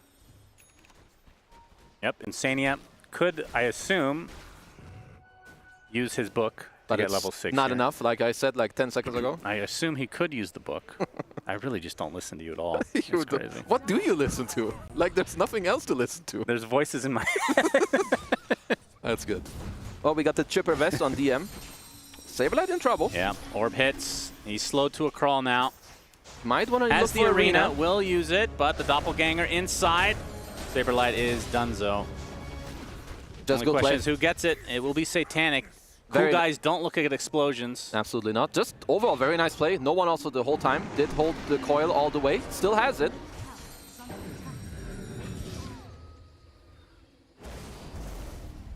Now Nisha, it's a race for the Arcane, and he will be victorious in his endeavors. Going for the Aghanim Scepter first item. Yeah, they need it. Like, you need multiple layers of silence to get into these heroes. Can also be annoying for the PL, at least a little bit. But Nisha might have to pay a little more respect on the 12-minute rune, because now there is the combo of the coil into the Terrorize to snap it. And what's the build-up for PL these days? Well, so I've seen 3 different builds. I have seen either Aghanim's Rush, I've seen the one that he's going for, which is the Diffusal, and Nightfall yesterday also did Manta, Diffusal, and then Aghanim's. Okay. So it seems like no one really knows yet, but if you want to play aggressive, you want to play fast, of course you go to Diffusal first. As we've got the community ancient farming going on. Yep, Saberlight going to be the biggest recipient of the gold here. He's going for the Yule's build. I mean, it is an anti-puck build to go for the Yules first, because you can always, right, you just throw him up in the air, you get to spear him straight out of it. There's no counterplay. Who's the one that pioneered this? Was it Saberlight? No, I think that's Amar. Oh, that's true. Yeah, he's like, Amar has very interesting itemizations, but nearly always they're like very good and very like special, very unique for the situation. Mm-hmm. I thought you were going to say yourself for a second there. No. You had a smug look on your face. I did? Yeah. Just listen to me. You don't need to look at me. It's hard to listen and not look. Okay. The voice that sultry. Mickey has the Dragon Lance, is going for Mjolnir. You have to. Like, that's at least one of the things. When you don't have the heroes to counter, you need to make up for it in items. Yeah, it's got to be Mjolnir or Radiance, and you're not going to get Radiance on TA. You surely are not. 9 class, applying some pressure to Nisha. Will provide some space for No One to get that Invis rune as the first lasso of the game into a chaotic offering. 9 class, they really wanted killed. They'll get him. They did. I mean, it is the Golem, so they're going to try to push this mid tier 1, but if you're P-Vision, you're honestly pretty happy with this, because, you know, they used their first lasso and the first Golem of the game, and PL is kind of untouched from it. I mean, if you lose your mid tier 1, of course, that is going to be horrible for them. Yeah, Satanic will be inhibiting the Golem. That's going to be a lot of gold if they're able to get it, but that is a tanky boy. Yeah. Well, Golem's going to be fine. Like this move from Satanic, you need to keep your mid tier 1 alive. Doesn't matter what role you are, keep this one alive. It will pay off for you big time later. You need to keep the map intact for yourself. 9 class will be inside the arena. Gets a nice Terrorize, though.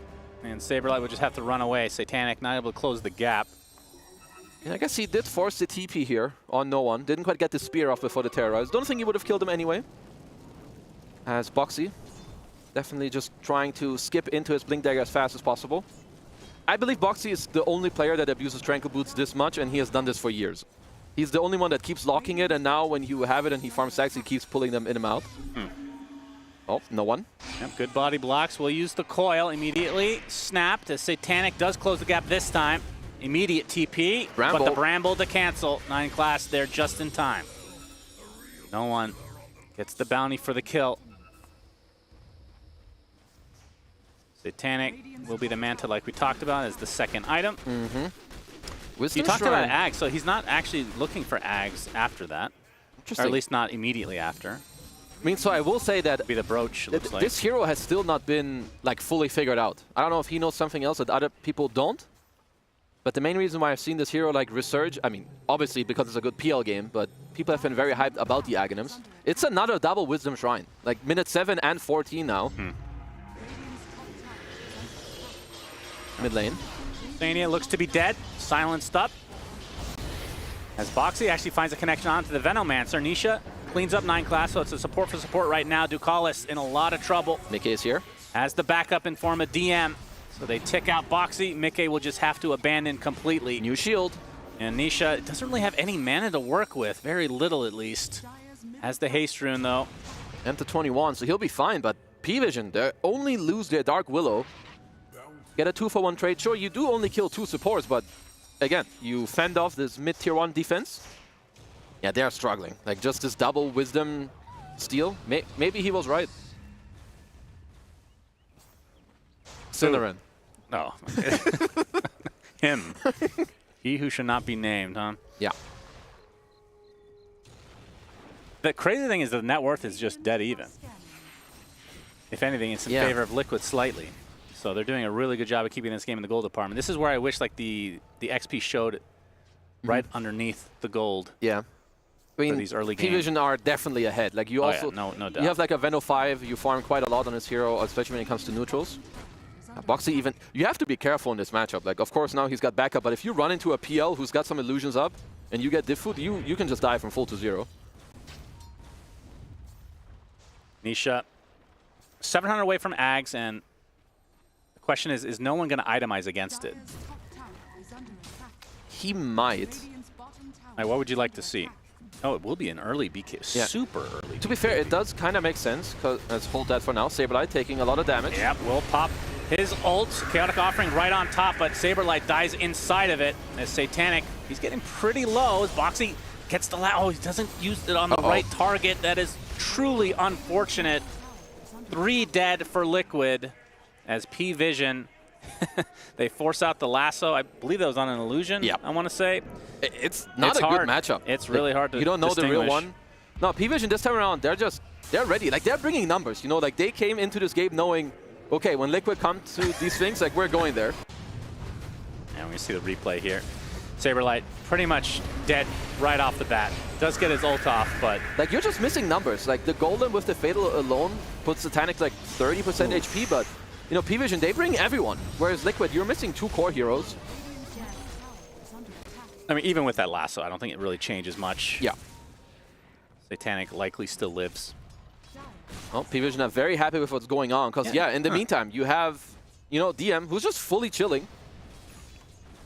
Queuing up his little Radiance, and we'll have it pretty shortly. As an offlaner, that's really good timing. Yeah. No, he'll be quite happy with that. We'll see later if he wants to go for, like, some team items overall, you know, to help his team out. Because when you play with a PL, a lot of the time having a pipe is, like, really crucial. Because his biggest counter is, like, AoE damage, which generally, it's magical. But maybe they feel like they can just get through that without the pipe. The crazy thing is, he's bottom net worth of the cores. I mean, everyone is farming a lot. Like, all this, like, TA has, like, 10 CS a minute. So, not too surprised. Nisha with the shield rune. Wants to get aggressive. 9 class somehow maneuvers himself right past everybody. It's blocking the sentries Ancients down in the meantime. I mean, I will say, of course, Liquid they're in it. They have a lot of spells to use still. You can buy all the items. Gameplay will always triumph over draft. That's this is a big kill for Boxy and company. They needed something like this. That was a huge blink reveal. That Boxy coming in clutch, as he tends to do, because for 18 minutes already, like, P-Vision have been able to hold on to their entire map.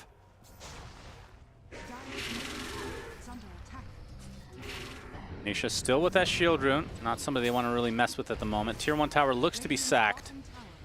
in favor of Liquid. Saberlight does have the Yules, of course. We've seen it. BKB looks to be next on the list. I mean, to be fair, they will struggle to kill heroes through BKB. He also has the Poor Man's Shield, which means just going to tank through the PL pretty nicely as well. First Roche. Yeah, I'm thinking about the first Roche of the game. You have 1 more minute where it would be nighttime. I don't know if Liquid want to like force it. I think it's annoying, especially against a +5 Veno when the enemy tier 1 safe lane tower is alive. They do have a really good Roche fighting team from the Liquid side. Yeah. And obviously they know when it's going to spawn. Yeah, but I think not that it matters now. It will probably be a daytime Roche, at least for now. I mean, P-Vision, they want to defend this tower one more time. JK, they want to fight rather in the jungle. Lol. I mean, to be fair, like after you take the tier 1, you want to progress more and take over the jungle. So that's either this or the Tormentor smoke. Oh boy, immediately silenced is the puck. Do they have the burst damage? Grabbing right on top. The Terrorize is doing quite a bit. The Fate Shift is keeping no one alive. Gets the illusion off as well, but there's the lasso from Boxy to finish the job. But it's a trade of the other mid laner in Nisha. Takes so long just to get that little extra damage needed to kill off the puck. So mid laner for mid laner. That was a very snappy jump. I think they only had like a brief second vision on no one there from the creep wave.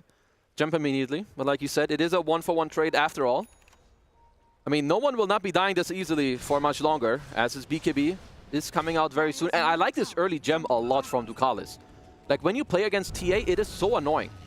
Those traps show you so much on the entire map, and not just that, just overall taking out the wards, taking out the vision. As we see big boy Roshi Roche. Very important. He is moving houses. A free shard for 9 class, so more brambles. Pretty good. Yeah, that's a very good shard. Yeah. Not sure I put that on my tier list, but it's very good. Yeah. It's good. It's like middle of the pack. I'd say Nisha's that's in the top 10 ags. Void Spirit. Probably. You don't seem too I mean, it's very good. It's just it's good. Okay. I wouldn't put it in like my top 5. Top 10, I don't know. Top 20 maybe. Top 80. 9 class. Having a very good game. Also with the Yules, of course, you have more setup for everyone. And Liquid still have no counterplay to the coil break. As 9 class is around the area. Does catch. Uh-oh, that's a big catch onto Mickey. Oh, and they actually dispel the shield room, but has the blink into ball thanks to the Curse Crown shard. Satanic. Won't go any further. Yeah, it does feel like this this Roche fight is coming soon. It is, but I don't see Liquid like forcing it. It doesn't really make sense because P-Vision, they have really good heroes when it comes to scouting. You can send Mantas, you have Venom Ward, you've got the Orb. BKB now completed. On to no one. Very likely we'll just see both teams play the map until they find an opening for a smoke. I mean, Satanic is getting closer to the Broach. He's gonna deal a lot of damage. And finally, it is time for P-Vision to get the tier 1 mid. And PL has always been one of those heroes. It feels like 3 items, and then it's like, okay, well, he's a big problem now. It's like usually farming item, then like little bit survivability item, more map with the Manta, and then your 3rd, 4th item is when you really get going. I will say I like what Boxy is doing. I don't know if this is like a choice from him or Liquid as a whole, but they're giving him a lot of priority when it comes to farm on the bat. Like the Firefly with the Stoked Facet and him getting a BKB in this game, he can be quite a difference maker. Like Blink, Lasso, we've seen it through history of Dota. It can do so much. Yet 9 class is still more farmed. That's the true. 4. He's doing quite a nice job. He's just having a super good game. Queuing up a Glimmer for himself for now. Both of the supports are. You can see the shard for Mickey. So traps will silence. BKB is up on Saberlight.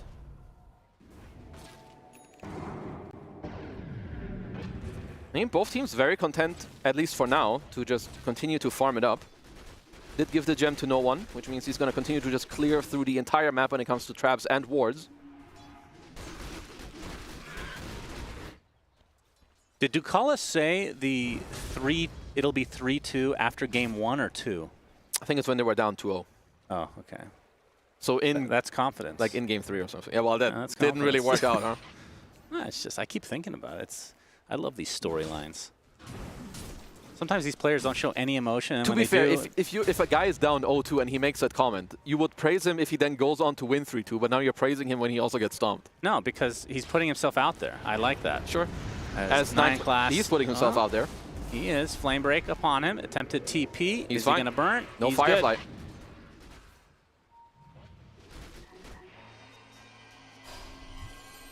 No one. The coil misses, so Insania won't be the free kill that he was looking for. Now has to wait that cooldown off. It does feel like one of these games where P-Vision, I mean, it's really 2 of their cores are just super happy to just continue to farm, which is the Abaddon and the PL. I mean, typically Abaddon would want to get a little bit more aggressive at a little earlier stage, but this is an offlaner that gets the Radiance. Yeah, I mean, he's actually not that important. Maybe as weird as it sounds, like for this team, if he can be in the front to like give vision and like sure then help the map a bit with your Radiance Manta, all he has to do is like get off a good shield and like be a frontliner. He does one of the two, he's happy. I think Liquid, they did now complete 2 of their BKBs. And I'll say it again, I like that they gave this much space to Boxy and that he's been taking it in this game. Roche will move to the top side soon. Let's see if Liquid are waiting for this. Maybe they want to strike on this mid wave too. Both teams scanning on top of each other, which means P-Vision will hit theirs. They seem to know.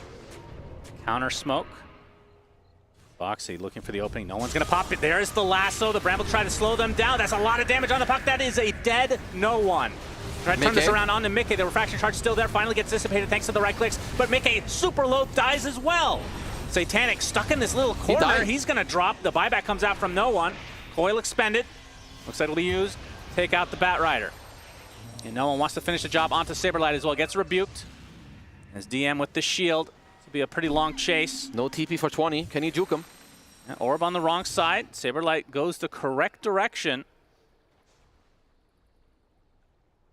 And I doubt they're going to check in this area as we wait for that TP. He'll be fine. So 3 for 2 with the buyback coming out from no one. It is costly. You want to be careful. Just goes to show you, if they do find the right jump, they will burst anyone out of the map. Saberlight. Oh, okay. Kill the courier. Yeah, it belongs to the Callis. Very good. Tip, wall TPing. No, we're good. We're holding that for the end of the game. Okay. Let's see. P-Vision should know about this high ground ward, right? The one that Liquid got to place during the smoke, which got them this crazy jump onto no one. But we can still see Satanic. He can die into this AoE damage, but P-Vision, if they use a lot, they can fight back even with the others. Another courier going down. Nisha's brambled. Huh. Illusion rune dodge. And another thing that matters, they gave up their gem. It's really, really crucial when you play against TA, especially at this stage, when TA has the shard, that you have it to clear it out. Like in the next fights, the traps could really come in huge.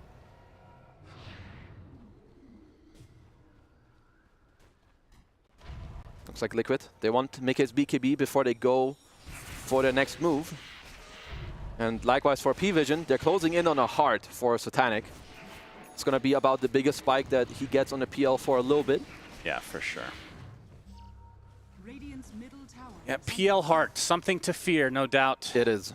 Major stat item, has the damage and survivability with the Manta, Diffusal, and Brooch. I know a lot of people not too happy to see this hero back. It's been a while, though. It's been a long time. Like, come on. Every hero needs their time to shine. Yeah. Of course, other than Terrorblade, who needs all the time, apparently. Never going to be bad enough to be not picked. Well, or Monkey King. I think there's a lot of heroes we've had in the meta for a long, long time. Monkey King's cool, though. I agree. He can stay. Yeah. I mean, both can be played as core support. It's just Terrorblade support. Okay, to be fair. If it's 9 class playing, I give him a pass because it's hilarious. It can barely be played as support. You need to be quite good to have like a really cool strat. Yeah. Saberlight. Doing some walking. All right. Yeah, going for the Wisdom Shrine, but Satanic makes it there in time. No, actually, Saberlight gets it. Pops the BKB, the Nightfall successful. Nicely done. Well, it's also good for Liquid if they can get themselves some gauntlets. You know, some more AoE damage. At least Mr. Saberlight, he does have one. I mean, let's see. I thought like Roche could have been on the menu like, you know, like 5, 6, 7 minutes ago. This first one still hasn't died in this game. Yeah. DM walking off some pressure. Man, they have a lot of dispels on the P-Vision side for this silence. Yeah, you're right. Typically, the Roche would have been attempted quite a while ago. It's almost 30 minutes in the game now. Yeah, but both teams know that, I mean, if they just walk in, it just makes it quite easy for the other team. Like Liquid, if they do want to go for Roche, you need to either fully secure the area first or get a kill on P-Vision. They're looking for a smoke of their own currently. They've got a lot of Gale guards on their own heroes, actually on 4 of them, just to make sure, you know, you've got the survivability. DM leading the way for P-Vision. Boxy's going to pop the smoke, immediately blinks. Good reaction there. That will lead Mickey to exit the premises as well. All right, well, it's going to be P-Vision the first to attempt Roche. And it looks like it'll be successful. Liquid on the other side of the map. They did scan now. It's already 30. It's too late. They're too late. You have no more contest. They're going to mass TP, so it looks like they still want to fight. Let's see if they change their mind once this Aegis goes down. Satanic gets it. Uh-oh. I do think this is not good news. Oh, Insania spotted. Saberlight wants to try to save it. Misses the spear, though. Root connects onto the Warlock. Insania, are you going to use your ult? No, they don't want to fight here. If that's all they lose, not a big deal. I mean, I think the bigger deal is just mass TPing and then you lose some efficiency on farm. No, mass TPing and giving up the Aegis, like, sure, giving up Aegis is one thing, but you are going to lose a bit of your side lane control now because you TP'd everyone over. Apart from Boxy, I guess. Yeah, we're definitely way behind the average time, but P-Vision did get to run over, take over the entire area, and claim themselves the Aegis. I mean, at this point with the heart, they already kind of have trouble killing Satanic the once, and now he's got an Aegis. This is not good news for them. Whereas if you're a P-Vision fan, you're very happy with what's currently going on this map. Yeah, much more competitive game 2, which we were expecting. Yeah. Game 1, kind of an anomaly in the grand scheme of things. I mean, that was a huge off game. You don't see that nearly ever from a team like P-Vision. I think Ducalis just needed a little snack in between games. Back on track. Boxy, BKB. 9 class. They have the vision. DM is coming. Lasso, DM. Botic shield to try to help him out. Looks like it'll be enough. The Terrorize to cancel the TP, so now it's Boxy that's going to get punished. And the tip comes out from 9 class. As Nisha finds himself a Ducalis snack. Still has Gale Guard and Stick. Yeah, he'll be fine. He's quite tanky. Nisha Manta. Coil expended from no one. She's going to try to snap it, but he is so slow. It's like they're going to try to focus maybe Saberlight instead, as the TP should be fine. Saberlight will have to use the BKB with the spear, the Nightfall. Good to go. Satanic finally makes his way over with that Aegis. 3 minutes on the clock. We'll be going Scotty next. Well, currently this is Liquid's best answer when something happens. You have to BKB TP out. Yeah, now you won't have a BKB to defend here, so tier 2 should be a freebie. And I would assume they just at least poke the high ground, although they don't really have any other members with them. And to be fair, I think you can, because you know they're down bottom. Let's see what they want to do, or if they just take it over. But yeah, like, you could bring over DM, just throw a little Curse of Avernus over. Nice try from Boxy, yeah, but good attempt. He's Takes got a lot no of scepter. damage. You should force Liquid into an answer here for sure. Just put down the Plague Wards, you've got the Curse for more attack speed on everyone. That's the Glyph forced. You have Next Wave and Heart of Tarrasque. It's no way they're going to stop. So Liquid, they're going to have to be talking about how they deal with this one. Yeah, Fatal Bonds applies again. Insania able to get the distance out. Spear onto the Abaddon. To be a hard target to go on. So Yule's applied to Saberlight. He's going to have to use his ult. Big rebuke onto 2 heroes. He's completely out of mana, though. You see how much damage he is mitigating. There's the Terrorize to separate the rest of Liquid from the Mars. Saberlight dead. Lasso onto the Abaddon is a huge hit from Mickey. Deletes DM off the face of the map. So 1 for 1. Satanic again. Still has the Aegis. Has Heart to regen. Oh, he missed no one in the tree line. He's got BKB. Oh, he gets flame broken. He's dead. Okay, so defense successful from Lick. I didn't realize. I have no clue. It must have been part of the exchange with With Mickey one-shotting the Mars? I guess. I think he was in the area or did there. Mickey kill his teammate? Oh, that's right. Well, maybe after the game. Well, let's see. I mean, if P-Vision's still in a great spot, but giving up some, I would say, crucial things, like Saberlight finding like the overall initiation, then the lasso back onto DM. I don't know if he needs to be in that type of position, because I think Satanic, he's kind of untouchable. That's what P-Vision should be playing around. So Liquid did get to punch back in that fight. Very crucially so. If Liquid lose one fight like decisively, the game is going to be in a very, very rough spot. Yeah. Well, they end up taking quite a bit of time off of this Aegis now. As the Scotty is officially finished for Satanic. I wouldn't mind a basher on someone from P-Vision later. Don't have the vision yet. Saberlight with the Mars Arena, but doesn't get the spear in time. Satanic gets away. Actually faking out the illusion. Will turn his tide onto Mickey instead. Refraction popped. DM coming in to help assist as the Terrorize is being faked out. The lasso right now onto the Venomancer. Satanic is super healthy. Still has the Aegis. He's going to apply some pressure to the Mars right now. In fact, Insania spotted on the back line. Satanic going to focus on him for the time being, but the Chaotic Offering comes off. Aegis in Insania 5. able to actually get out just fine. Aegis in 2. Yeah, Aegis. This is actually really precarious timing. Rebuke misses. Satanic regenerating a decent amount as a result. Now we'll back away. Lost 3 members on the P-Vision side, and Liquid, I mean, even Insania lives through that. They ping out Satanic. He gets to the high ground along with no one. They're chasing. Violence to come. There's the coil. Had it the whole time. Aether Remnant connects onto Satanic. Super tanky right now. They're on top of him. Boxy and company surround tactics. They get the spear on the tree. And Satanic, one more doppelganger for the road. Attempts to get out. He's gone. Not going to happen. Mickey deletes him. 4 dead for P-Vision. And Liquid somehow win this fight easily. They really nicely, first of all, played around this Aegis. And secondary P-Vision, they did not stay together in the fight. They got incredibly separated. So Yeah. Liquid, they just get to kind of like kite together, help each other out, pull each other backwards with the lasso, everything. Solar Crest, no one. Definitely felt a bit discombobulated. As Boxy ensures the shrine for himself so no one can't steal it. And Mickey, he's going to poke at the high ground, no doubt. 40 seconds without the PL. 9-class Terrorize just to delay. Siege units are still up. Well, that's 25 timing. On to Mickey's TA. More refraction charges.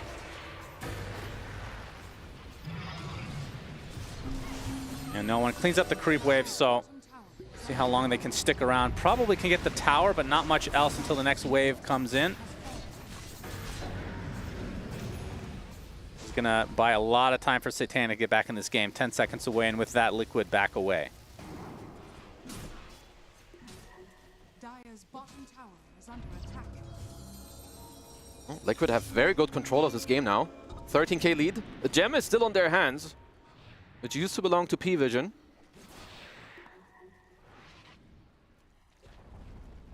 Dire's bottom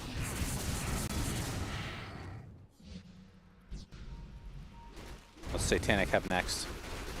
Shard into Disperser. Yeah, I mean, His damage output is not the highest. I mean, it feels okay on the PL. Yeah, I've not been blown away. No, not really. I mean, generally, Scotty plus Hard is not like the best item combo because they're both just about tankiness. I mean, how good is Ags? It is very good. So I'm a little surprised to, like, that he doesn't have it at all, not even his quick buy.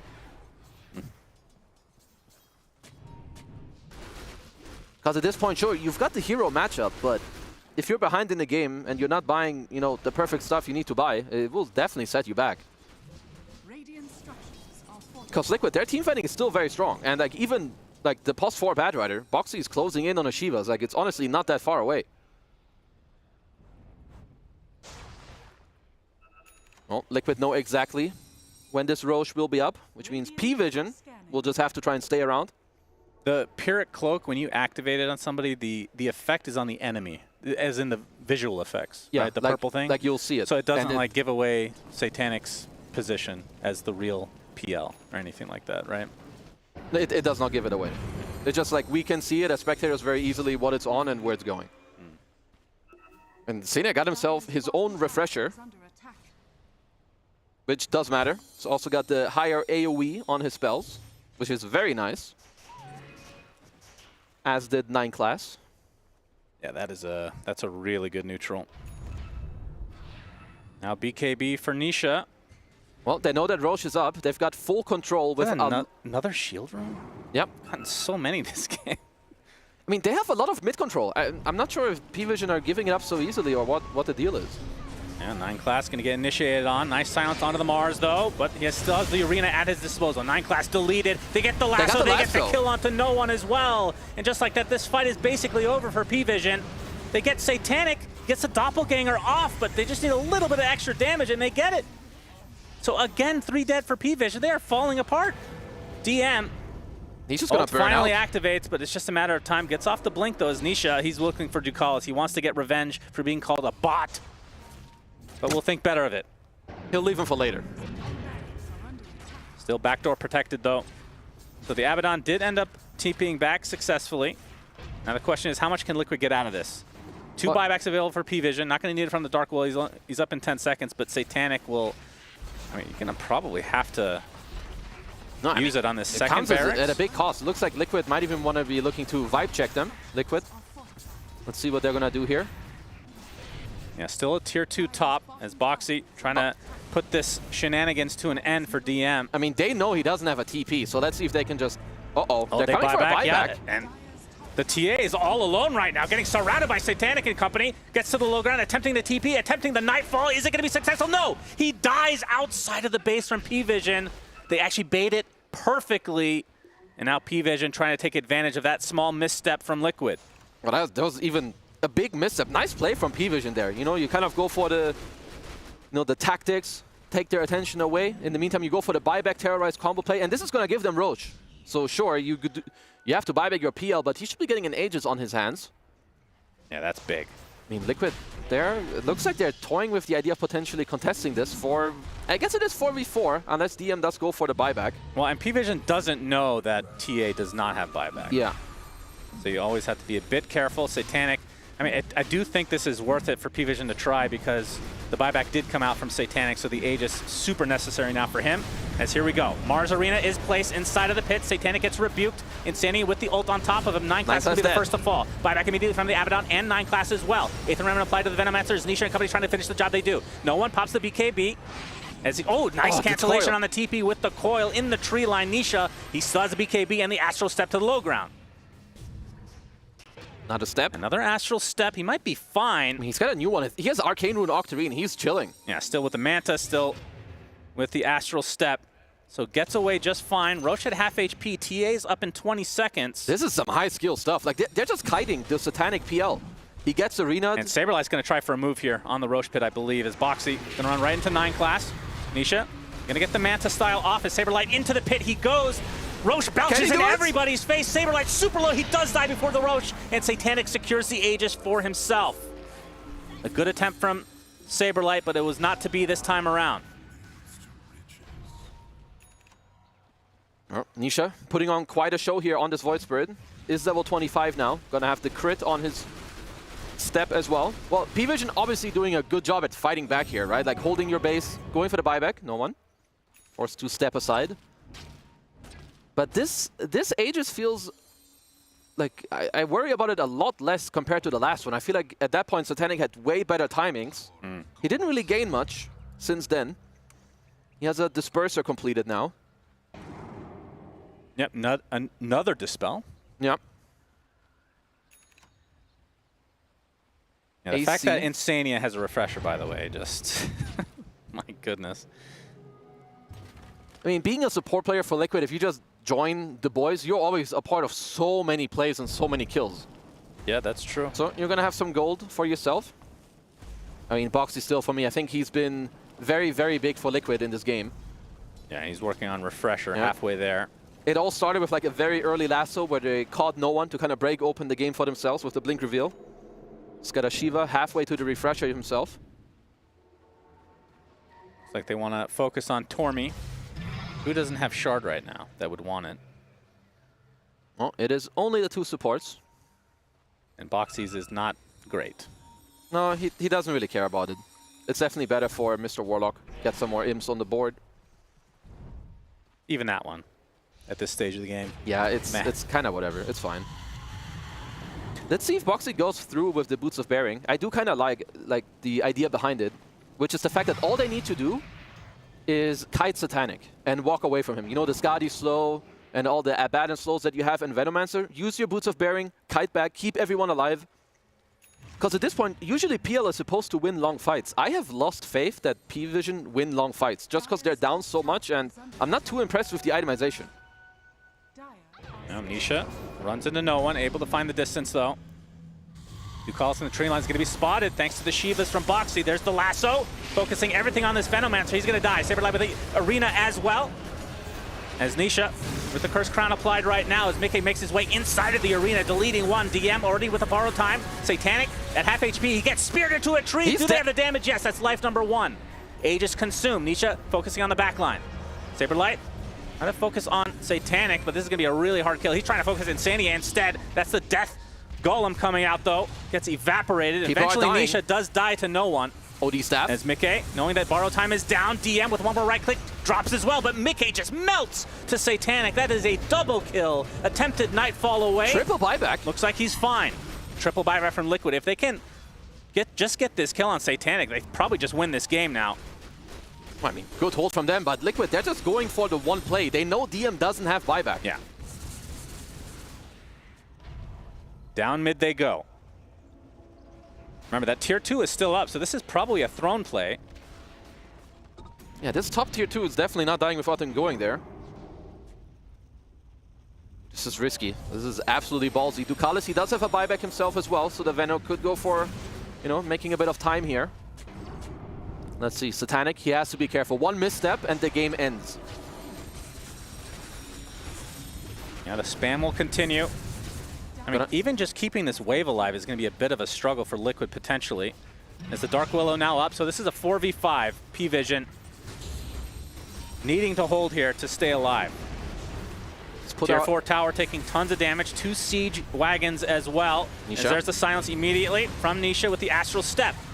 They get the coil onto several heroes, but KGBs are activated into a huge terrorize though, as Satanic trying to find the distance, but he has to back away. He gets a doppelganger off just in time. He's at half HP, will go back to base. Actually resetting thanks to that heart. Daniel's Golem alive and well. The Curse Crown will activate. 9 class, nullified, and deleted. No buyback for him. Still 30 seconds for the Abaddon as Mickey going for the last tier 4 tower. Satanic just needs to stay alive here. The Aether Remnant applied right now. Gets the spear into the Ancient. Do they have the burst damage? Yes. Satanic is dead. GG. GG is called as Liquid, the bots, 2-0 P-Vision. That was a terrific game. No, the way Liquid held on, because even to me, I feel like P-Vision should have felt good about this game. Kind of, not all the way through, but for a long chunk, right? You have this PL. You know it is a pretty good PL game, but Liquid with some of their best heroes, you know, the Mickey TA, kind of can never go wrong with it. I do feel like Nisha and Boxy put on quite the show with their 2 heroes. Like on this Voice Bridge, just going in and out all the time, Boxy finding the right lassos. But yeah, this PL, it just kind of falls flat. It didn't do much. No, like, he had so much farm, and it always like, oh, this is such a good PL game, and maybe it's supposed to be. I mean, what was the itemization other than Mjolnir? Did they have to force anything else? They had a Shivas eventually on bad, which is, I mean, that's kind of a normal item you want to get eventually, right? And he like had it at 40 minutes, so it's not like, you know, that was like a difference maker. But yeah, I feel like this PL hero still needs to get figured out a little bit more by everyone, including the players. Ducalis, of course, dumbfounded. The fact that lost 2 games to bots here. Unprecedented for the P-Vision side. Have had such an amazing year, but Liquid, I mean, they're in prime position to take this group now. Yeah. I would say it's a very high likelihood, if not just set in stone almost. No, Liquid just seem to have people's number. The way they play fast, but they're able to slow it down. They understand what they need to wait for to then, you know, kind of make it happen. With that, this is a great throw to Nat. Good job. Keep it up. Thanks, guys. Hopefully that I'm receiving it. Good throw, good catch. Either way, it was a good game from Team Liquid here. It was looking over. Very impossible for themselves. There was a high ground push coming out from P-Vision, and that was just the start of that unraveling for them, Lacoste. Yeah, it definitely was. PL, he came online, but we haven't really seen him do as much as I wanted him to do. Okay. Seems like they were lacking a bit of an extra damage, like DM playing this Abaddon. Like we saw Abaddon, like he's still going for the same item build as your carry. Like you still want to get that Radiance. They wanted to counter Mekkei, but Mekkei, he was ready. With this item build, he had a pretty good game going for the Mjolnir, going for this BKB Daedalus. You saw him dealing insane amount of damage, and I think he might have had the highest damage in the game because this is the hero, sitting at 33,000 damage overall. Mekkei, he knows this hero. Like it's one of his best heroes, and also Saberlight. I gotta give him a credit because he had a great game. So did Nisha. They played like a squad and feel like they needed an extra item to be able to punch back once PL was online, and they were ready with those BKBs, Nisha especially on the Void Spirit. Yeah. Oh, well, you know, there was a little bit of a history between these two teams, P-Vision, Liquid. They've gone up against each other in recent tournaments too, and someone that was in the center of all of that drama and that we get to talk to right now is Saberlight. Hello, Purge here. I'm here with Saberlight. Saberlight, you guys have beaten P-Vision many times in a row now. How's that feeling? 7-0, actually. 7-0. 7-0. Is there anything especially you want to say about that? 7-0. I don't know. I mean, but still bot, I guess. Still bot. Yeah, I mean, let's make it even more. Hopefully, they don't get knocked out too fast this tournament, so we can beat them again and make it a 9-0. Okay, that's very convincing. I was curious about your playstyle a little bit. You're picking some offlaners that are more like stun initiator type heroes. You're playing Night Stalker, things like that. It's not necessarily the most common right now. I'm seeing like lane dominating offlane, aura buyers, things like that. Is this just your style and you're going to stick with it forever? Kinda. I feel like people are just picking like whatever they want. Like I see a lot of offlaners doing different things. Like some people like this does offlane. I saw some people, you know, some people go auras. So I feel like it's, you know, I don't know, somehow like the meta is not really figured out and everybody's just kind of doing their thing. And for us, I mean, the heroes that I pick kind of work for us. Like the Mars, I feel like we just needed some stun, we needed some team fight this game. So we went with Mars. Game 1, you know, Venos, you like switch it up a little bit, you keep them on their toes. Were you on your toes about the Phantom Lancer, considering it's classically a counter to Templar Assassin back in the day? I mean, it's slightly less bad, but still spooky, right? Yeah, I mean, to be honest, I was very worried this game. I feel like it was like I did not win the lane against PL, which is usually how you counter the hero. It's like you smash him in lane, but we were not touching this guy at all. Yeah, so I was a bit worried, but Boxy, the genius of Liquid, said, guys, we buy 4 BKBs, they have no cancel, and the game is unlosable. And we can just, we like played for that timing, and I mean, I don't know how we won this game. I feel like if we win this game against PL last pick, we can win against anything. Okay, well, 9-0 is likely then if you can beat the worst case, right? Yeah, of course. Okay, great. Well, thank you for joining me for the interview, and good luck in your next matches. Thank you, and see you on the flippity flop. Bro, I feel like every time you expect something out of Saberlight's mouth, it's just the complete opposite. Great ending to an interview there. I really liked what he was saying at the start about offlane right now in this meta. The fact it's not really figured out, but everyone's kind of owning in their own style. If they're very comfortable, if they're very confident in one style of play as an offlaner, it's working for them. People are able to draft for it, and it's really nice to see that not everyone's piling into this is the one strategy that really owns, because they're all kind of working out right now. Yeah, I mean, if you look at all the variety of offlane heroes we've seen already, and it's just been 2 days. Like, we've seen the Blink Sun guys, like the Mars, for example.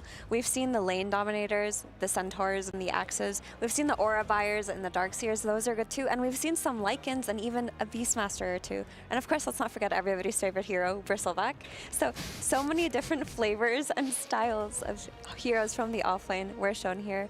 But honestly, that was a really great game. I liked to hear how enthusiastic he was about the win. You know, not just because of any rivalry or anything, but because it was a very hard last pick PL to work around, and they played around it so beautifully. I especially like the insight of Boxy making the call for everyone to buy a BKB, and that P-Vision, when they have the BKBs, they don't play well into them, and that's what happened with us. It did. It did. They played a great game of Dota, but not really convincing, because at one point, like this Phantom Lancer, he was kind of a king of the game, but unable to finish it. Like now, PL is sitting at 20% win rate.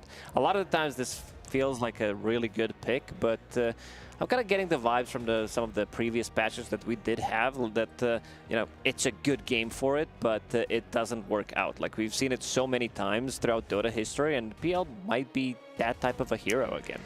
I think that PL needed BKB this game, because I really think the PL pick was very strong, but basically what ended up happening this game was that Liquid kind of gave it the Medusa treatment of let's kill the rest of the team first and then throw things at PL. So what happened is 2 or 3 heroes on P-Vision would be taken out by Liquid with the correct target priority, and then they were silencing PL with the first silence from Void into the Spear by Mars into another silence. So they were layering their CCs on that hero, and for that reason, I heard someone yell bots just now, I'm just going to say it. But for that reason, because they were able to stack CCs on PL towards the end there, he died. And it's a hard call to make to buy BKB on an Illusion hero. No Illusion carry wants to do that. No, but it does what not ended feel up good. happening. Yeah. Because there were a lot of moments within this game where Satanic was doing great with the duking out on which one was the real PL, which one wasn't the real one. And as soon as you buy BKB, you kind of give that away. You don't really have the advantage of that doppelganger anymore. So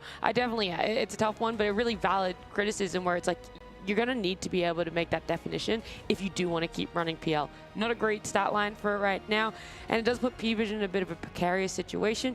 On the flip side, though, yeah, Liquid, I like that Saberlight was willing to own it. We didn't even know if we were going to win this one, and they did, and now they're feeling even more powered up, like as if they didn't need that. Yeah, I mean, this game was, I would say, very even when Liquid did go for the high ground, but also you had P-Vision using some of the buybacks on no one to be able to, like, take that fight, which is a bit of a, I would say, not surprising one, but you don't really see mid laners using buyback relatively early in the game. And I also like the call from Liquid, which they did when they realized that PL doesn't have buyback, DM is dead for a really long time. 3 buybacks immediately from them. We want to close out this game, understanding if they get a pick off, so they catch 9 class off guard, they kill him first. Suddenly it's pretty much 3 versus 5. There's still 30 seconds on ABBA, and they managed to close out the game. Yeah, the one other thing that I want to touch on about this PL before we move off it, because, you know, there's a lot of different things that didn't work out for P-Vision in this game, but was going for the Revenant's Brooch when he did. Yeah, that was the build that was very viable for almost less than 24 hours when the Which patch? 37 patch Yeah, that was dropped. back in Dream League Season 25. 25, yeah, Yep, it was all the way very back then. good, and it got patched because it was bugged. And yeah, I was expecting maybe if he's gonna go for Heart as his item immediately after the Fusel Manta to be able to be as tanky as possible, but seems like he wanted to have a little bit of extra damage. It's difficult if you're not like winning the fights. If you feel like, oh, they still can't find me, they can't kill me. Maybe you want to be able to deal the damage, take one of the heroes out, and then play from there. Yeah, and typically, like, PL has come back into the pub meta at least because of the Ags build, and seeing him move away from it is, like, a bit risky, right? Because for the reasons Lacoste mentioned, but also if that power spike, those items that you go for, starts to go wrong, you don't really have time to correct for it. Because it's easy for me to say, oh, you needed a BKB after we saw him get stun-locked and die twice. But when you're playing that game and it isn't happening, you think your build is working until it just doesn't, and then you're out of time because the enemy team can end the game so quickly. I see. Were there any specific moments in that game you guys wanted to take a look at? There was one moment that we can take a look at what was happening with how they managed to, like, first of all, they initiate immediately onto 9 class, making sure that he's gonna die. And Saberlight, he is patient. He's very patient. He tried to go for the Spear Arena multiple times. It is much easier to execute nowadays, but you could also spear the illusions as well. But then managing to find Satanic here, sure, you're gonna lose Insania, but he already did the job even without dropping the rock. And after that, BM, they have pretty good chase potential on their side as well, with Mars, with Templar Assassin, having the traps as well. So these are type of the fights are if they recognize what the problem is in the middle of a fight, if they manage to find Satanic, and if they manage to kill him, rest of the P-Vision is not going to be able to punch back because they don't have enough damage. Yeah, he was the big one, the key target in that game. And we also saw just the initial silence into the Arena Spear, into the Taunt by Void Spirit, into a Refresh, into another Silence. There was just so much disable that making a mistake at that point of the game is so punishable. Yeah. Well, it was nice to see a little bit of inverse from yesterday. Yesterday in the, well, pretty much all over the day, right? It was these 1-1s, all of our groups are really split. We didn't know what it was going to be like. Today, a lot clearer of a picture has been painted. There's a lot more 2-0s going around. It feels like there is at least someone sitting above the rest, but things are still to be decided. Our group stage, phase 1, is not over at all by any means. It is the end of day number 2. We'll see you guys same time tomorrow for our day number 3.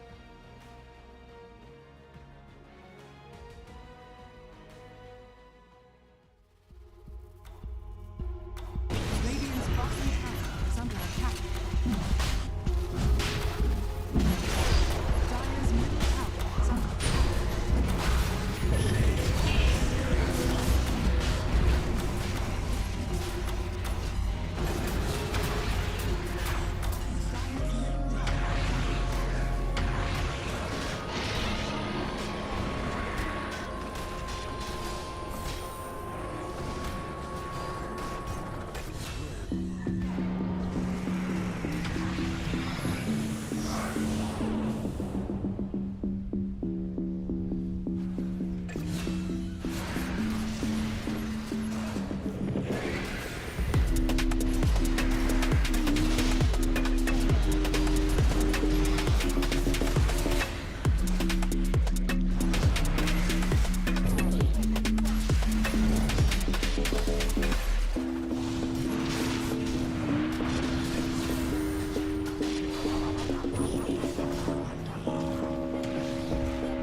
Bye.